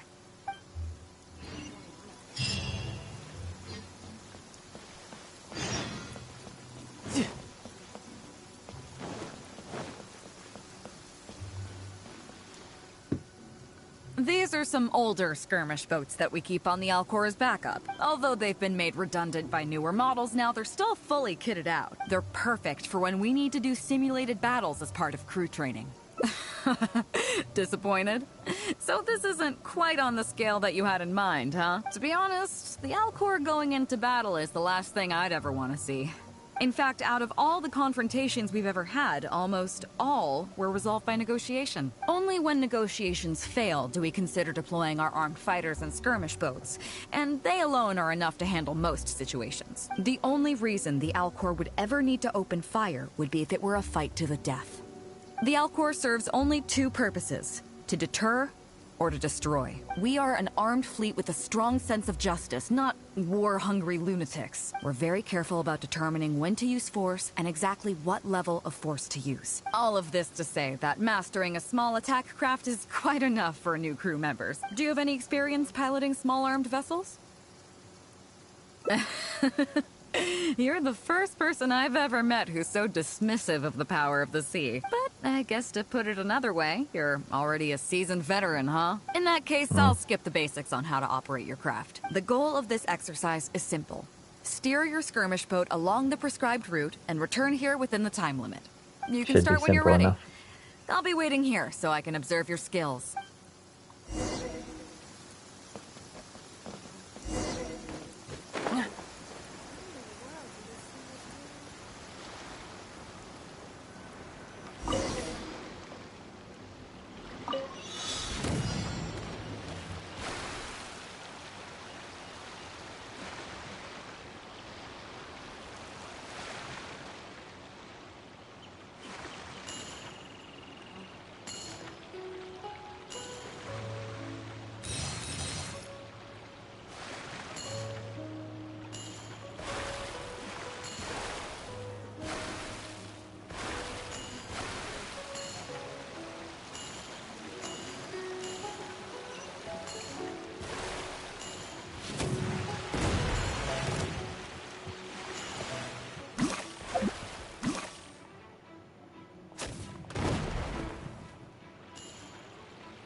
Didn't quite make it on that one.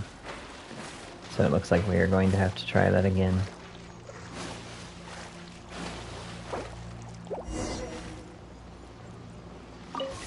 Came close, but not quite.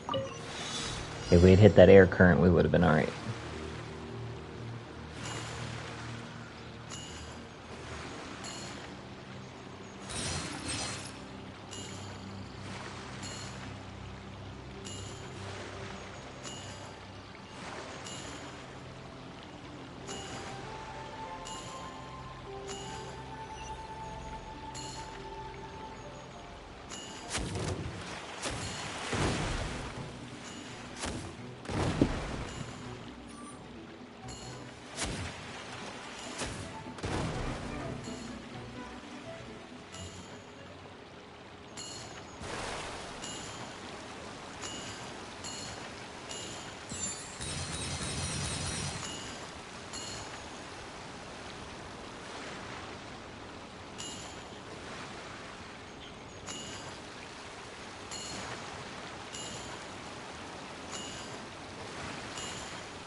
Nicely done. That was a joy to watch. Perfect timing on the turns, you kept your craft stable on the straightaway. It was like watching a well-rehearsed show. All right. It's high time I introduced you to some of the more serious business that the Crux takes on. Come with me. We're going to Liyue Harbor. Hopefully it's not going to be more mediation.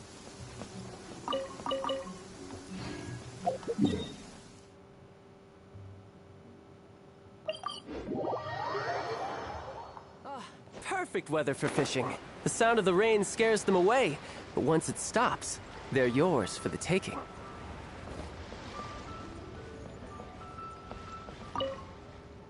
You may be aware that as an armed fleet, the Crux is kinda like the maritime equivalent of a guard for hire. We work as an armed carrier, earning our keep by successfully delivering the goods entrusted to us from A to B. Aside from that, though, there is also one other important way we make income. Actually, it's trading. In certain kinds of goods. Hey, my hotshot accountant. Nice of you to join us. Cut it out, boss. Juza sent me here with a message. He says preparations are now underway. If you give me the all clear, I'll head straight over. Okay. Be careful. Well, she has something to take care of. Amora Grubber was right, though. The other important side to our business, the less official side, is doing exactly what merchants do. Importing here, exporting there. The only difference between us and regular merchants is that our transactions aren't entirely above board. Oh my, who didn't know that? You'll see what I mean by that shortly. I'm taking you to see one such transaction for yourself. Come on, let's go meet our trading partner for the day.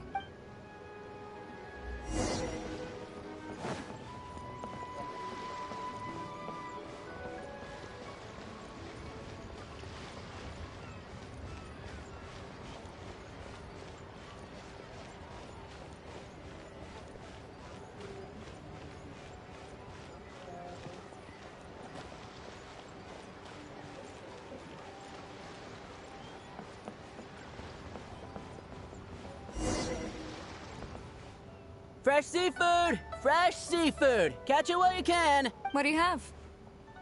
Hello there! Here at Nay's Professional Fishmongers, we've got everything you could ask for.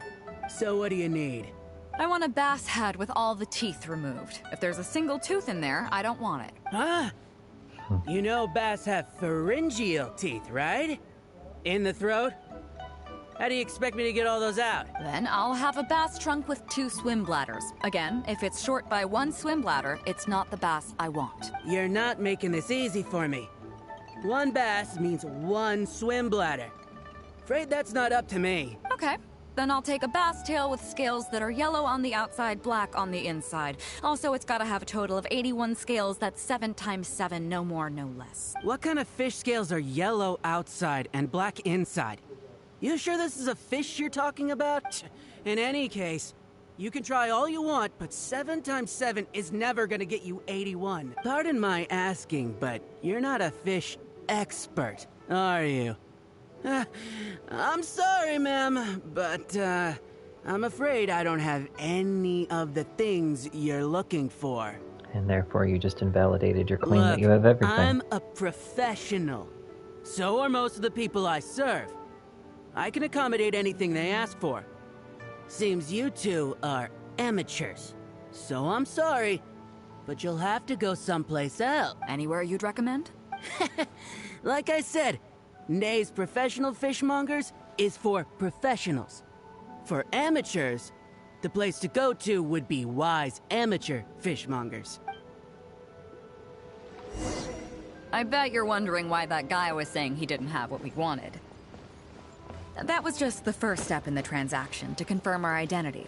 The real deal will come later.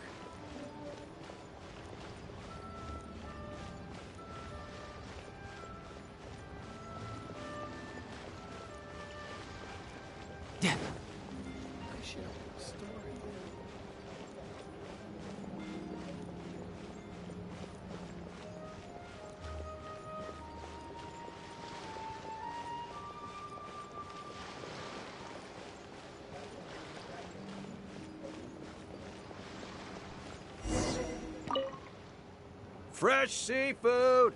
Fresh seafood! Come take a look! Is this Wise Amateur Fishmongers? That's the one. We have all kinds of amateur stuff here. The more amateur, the more of it we got. What would you like? We'd like a bass head. No problem.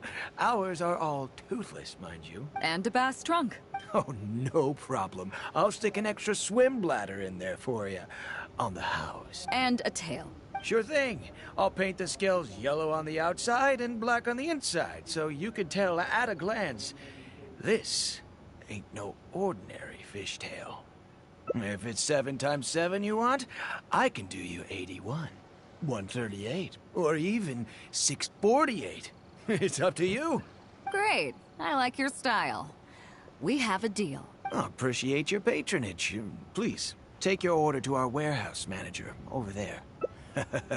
A real amateur if I've ever met one. Proud to have you as a customer. No, we don't have the fish here.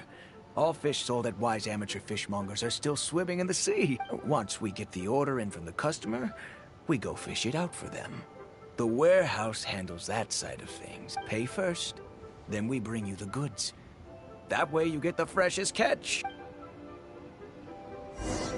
Mm-hmm.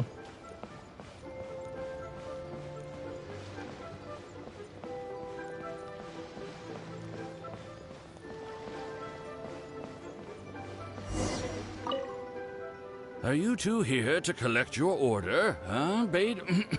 Yes, sir. We're here about that bass. I didn't expect you to come in person, but we still need to follow procedure. The bass you want is not a standard specimen. Our fishermen need to wait for the right moment to catch it. You know the rules, I take it? Of course. Oh, well, as you know, timing and location are everything when it comes to fishing. You have to wait till all the conditions are just right. That means the tide, the moon, and the wind. So, let me ask you this. When will the tide come in? The fishing song will sound out at midnight. How drunk will the moon be before the party's over? It won't stop while the Star of Death shines. I see, yes. Which way will the sea breeze be blowing? The breeze should be bound for Guyan. All right, then. Well received. I'll go and make arrangements. Great. I think that wraps up everything we needed to do in Liyue Harbor. Let's head back and wait for the delivery. The three people we just met are our business partners. Nay's professional fishmongers and Wise amateur fishmongers are just cover names. The bass, obviously, is the code name for the goods. The numbers of teeth, swim bladders, and scales all represent different specifications. Meanwhile, the conversation I had with the warehouse keeper was the instructions for the deal itself. Let me translate it for you. Tonight at midnight, the deal will take place in Guyan Stone Forest. The Alcor will wait there as long as needed. As for what the actual goods are, well, you'll see tonight. What if I were to say yes? What would you do then? Thank you. But don't worry, everything will be fine. I deeply value you as a friend, but ultimately, you're not with the Crux. I definitely don't want to cause you any trouble just because you hung out with me. So rest assured, we haven't broken any laws. At least not today. Love how she had to throw that in there at the end. And now we head to the Guyan Stone Forest.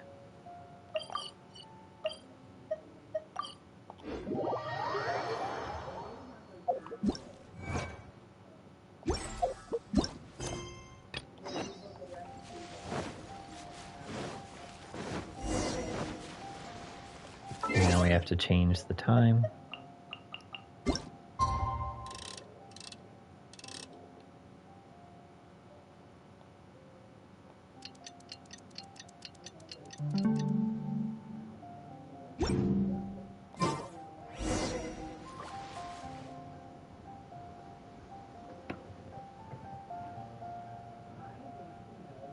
Captain Beidou, you gave me quite the surprise when you showed up in person earlier today. Well, my friend is visiting, so I wanted to show him how the Crux handles some of its important business. I see. You two must be close. You got that right. Now, down to business. Have you brought the goods? Yep, all here. Please, feel free to take stock. Stop! Nobody move. We have received certain information pertaining to a potential illegal business transaction at this location. Apologies, Captain Beidou, but I'm going to need to inspect those goods. Oh? An illegal business transaction, you say? Well, all the goods are here. If you have any suspicions, please inspect them at your leisure. Captain, everything's been checked. It's just a bunch of potatoes, flour, and so on. And all the paperwork checks out too. Huh? Everything's been checked thrice over. There's not a single contraband item here. The paperwork was approved by the Ministry of Civil Affairs and the tax declarations are all in order. Looks like you've managed to clear everything up. I suppose we can put this down as a simple misunderstanding. Yes, apologies. This was a mistake on our end. Come on, let's go. So disappointed they couldn't catch her in anything illegal. Bravo, Captain Beidou. This was rather ingenious. Seems like your friend still has a little catching up to do. I know you have a lot of questions. Come on, take a walk with me and I'll lay it all out for you. Well, I'll leave you both to it. Captain Beidou, I look forward to doing business with you again. Take care. You probably thought that there was some sort of nefarious business going on behind all the secrecy today. The truth is, that was exactly what I wanted the Ministry of Civil Affairs to believe. What you might not know is that I, as the leader of the Crux fleet, and you, the great hero of Liyue Harbor, have both been on the Ministry of Civil Affairs watch list for a long time. Yeah, of course. In other words, whenever you or I crop up in Liyue Harbor, it almost always draws their attention. Not that there's any animosity behind it, mind you.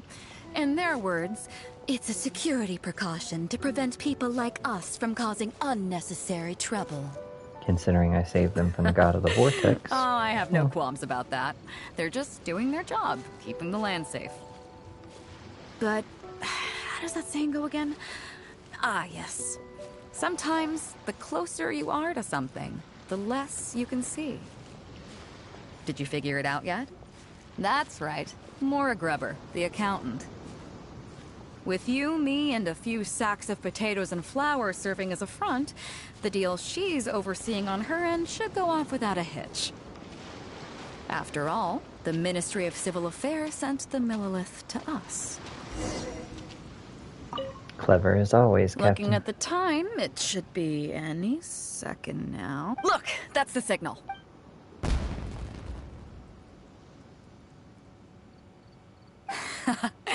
Tonight's real deal is officially done. Do you have any more questions? You're right. Never underestimate her. But as long as we don't take things too far, she won't look into it too closely. She knows that neither you nor I would do anything to harm Liyue.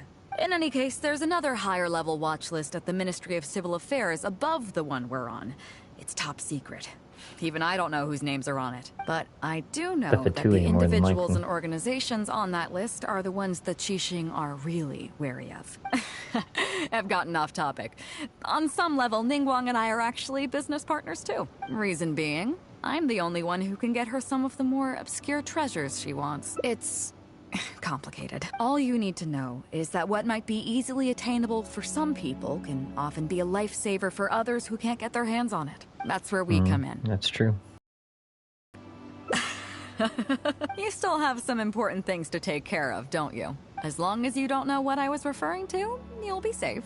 So, I'm sorry, but I can't tell you for now. Of course, if the day comes when you've traveled to every corner of the world, found your sibling, and neatly tied up all your loose ends along the way, you're welcome to come back here, and I'll tell you all about it. You'll always be welcome in the Crux fleet. I'll hold you to it. I hope I get to see you on board again someday.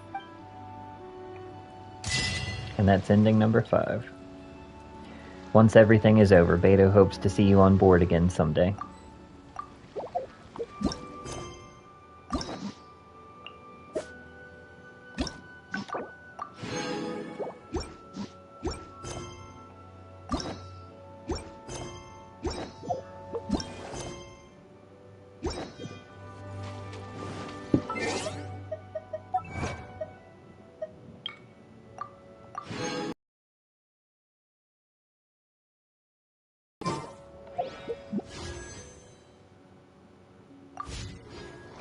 Alright, so now with all of that done, the last thing we have to do for today is go and finish messing around in the teapot.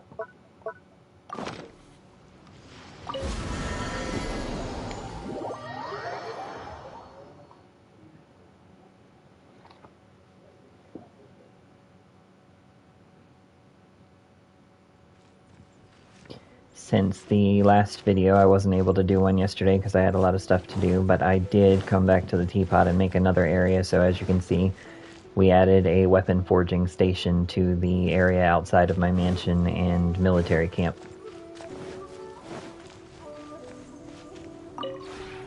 This realm is...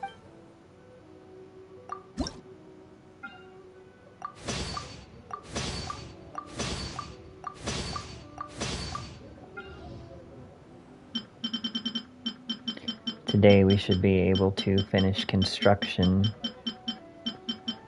on the Gathering of Gourmets area. Provided I do in fact have all the resources that I need, which I should, because I went around and collected stuff yesterday.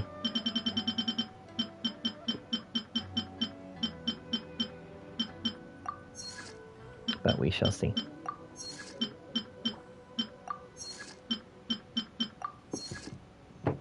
Alright, we actually should be able to complete work on the Dawn Winery Vineyard as well.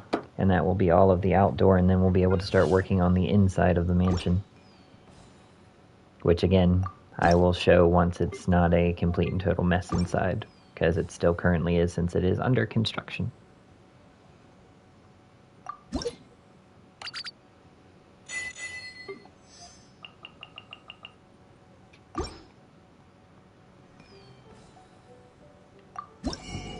Now let's see what other items I need to purchase to begin working on the inside.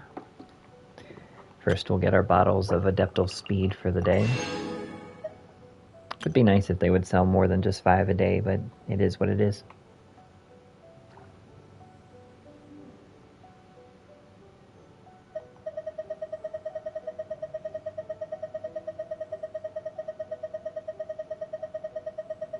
We need to buy the blueprints for...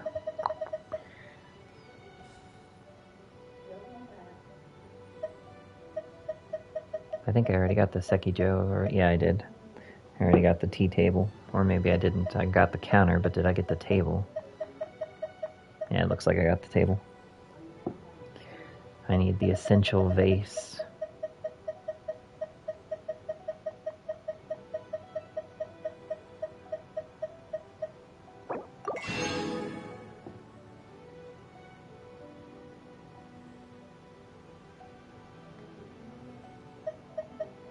Tea-Whisk White Cloud Couch. I don't even remember seeing that in the list. That might be something that I'm going to have to go out and find the recipe for. It's probably one of those special ones.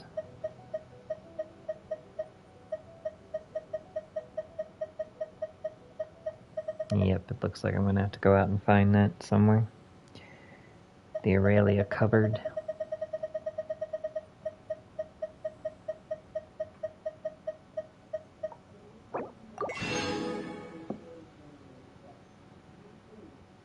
The Aurelia shelf. And that is probably all that we can afford for today, because all of the Inazuman recipes are up there as far as it... Well, let's see, do I need the Aurelia notice board?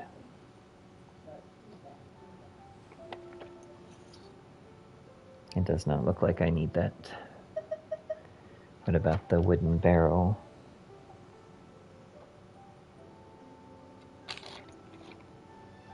Nope, doesn't look like I need the wooden barrel either.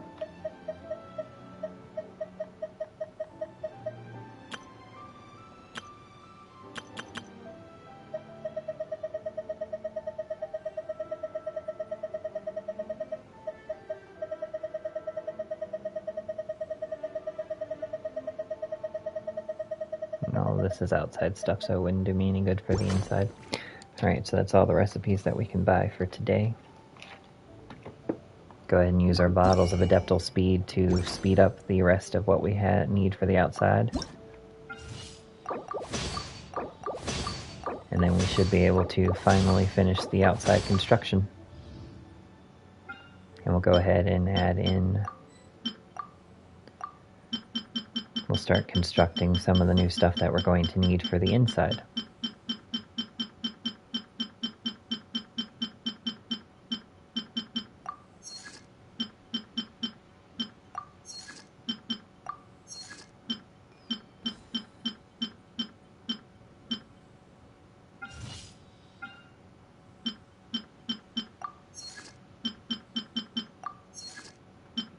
Alright, and that's all that we can do for today, and it looks like I'm going to have to, well, I can go ahead and make the dyes that I need now.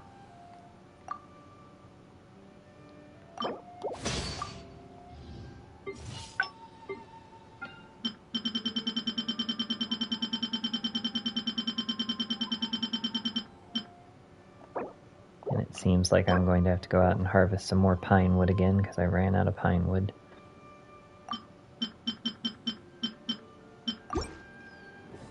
But that's something to do later. If you ever have... For now, let's finish creating our new sets.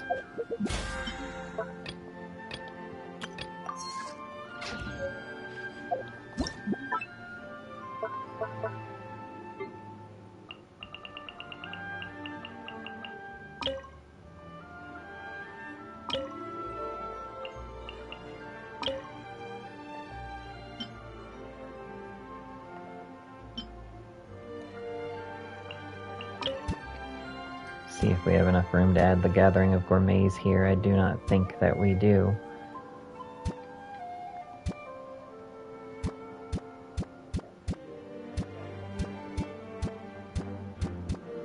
Oh, actually we can. We can add it right there in the corner.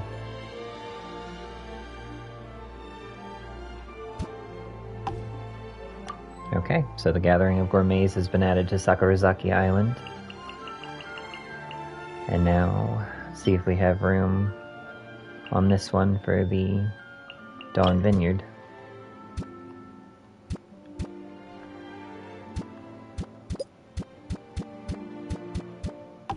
And we do. So all of the outdoor furniture sets that have companions attached to them have been created finally. So let's go see what companions we can invite to the new areas as soon as the map decides it wants to come up. So we will start at the Court of the Upright. And we'll go and take a look at the Gathering of Gourmets, which Tartaglia is already exploring. Ah, such a rich aroma truly makes you feel refreshed and alive. I've tasted dishes from both Liuli Pavilion and Shinue Kiosk, but you can't fully appreciate a country's cuisines if you only stick to high-end restaurants. I leave it to you to bring me around and taste the local snacks and specialties, all right?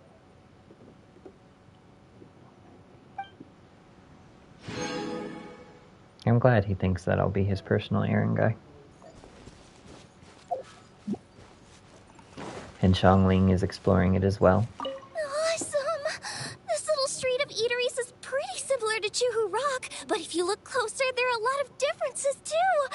Let's go look at different restaurants together and see what makes each place unique, okay? After that, I'll open another Wanmin restaurant right here! Teapot will become really crowded once she opens another restaurant in it. Alright, so now I need to invite Xinyan and Beidou. So unfortunately, once again, I will have to remove Barbara. She must get tired of me putting her in and out.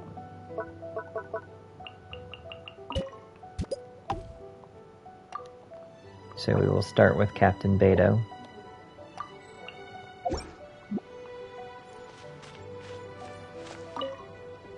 Why didn't you tell me about this fancy pad of yours earlier, huh? There's good wine and fresh food.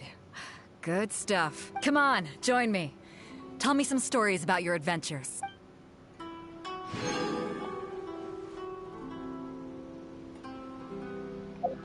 And now we'll take out the captain and add in Xinyan.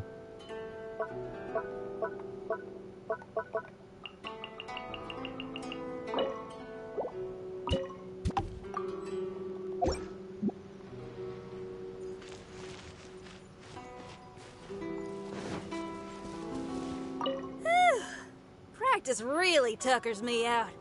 Gotta fill up on some food and drink. Wow, there's a lot of food here.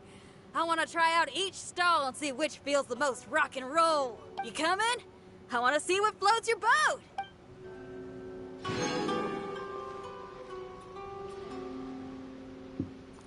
Alright, so now we will go over and look at our next added area.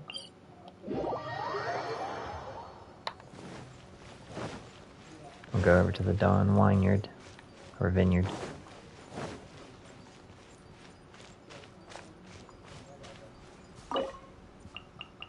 Alright, and so we need to invite Kaya and Rosaria.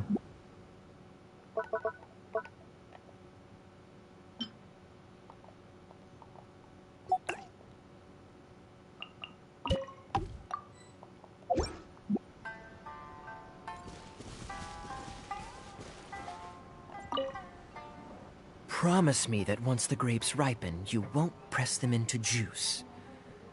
Grapes are best turned into delectable wine. Naturally. I just remembered my days back at the winery. Why don't I let you in on the secrets of winemaking? Don't think Diluc would like it very much if he did that.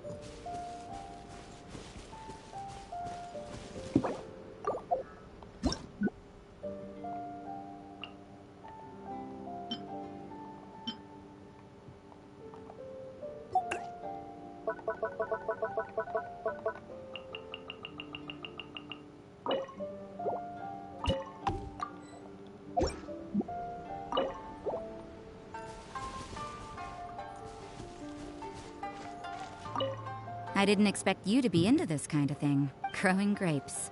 Are you taking a page from Dawn Winery and making your own wine? Not a bad idea. If you succeed, remember to call me over. I'd like to try some. Alright, that takes care of every companion that we can invite to the scene that we currently have. So we'll go ahead and put Barbara back where she belongs.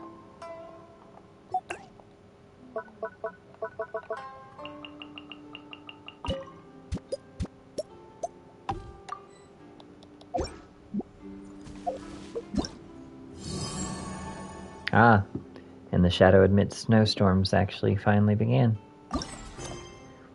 But this video has already gone on for about 2 hours, so we will start Shadows Admit Snowstorms tomorrow.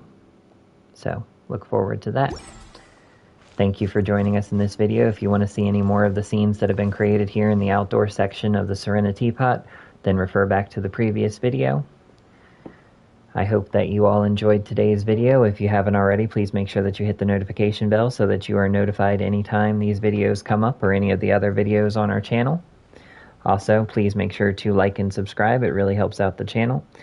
And for additional content, join us over at twitch.tv/GrimmeryChannel2, where we do longer videos. And for today being Thanksgiving, our Trails of Thursday stream is not going to happen today. We will resume tomorrow with our Horror Friday and the next chapter of The Evil Within, so hopefully you will join us over there. See you later, everybody.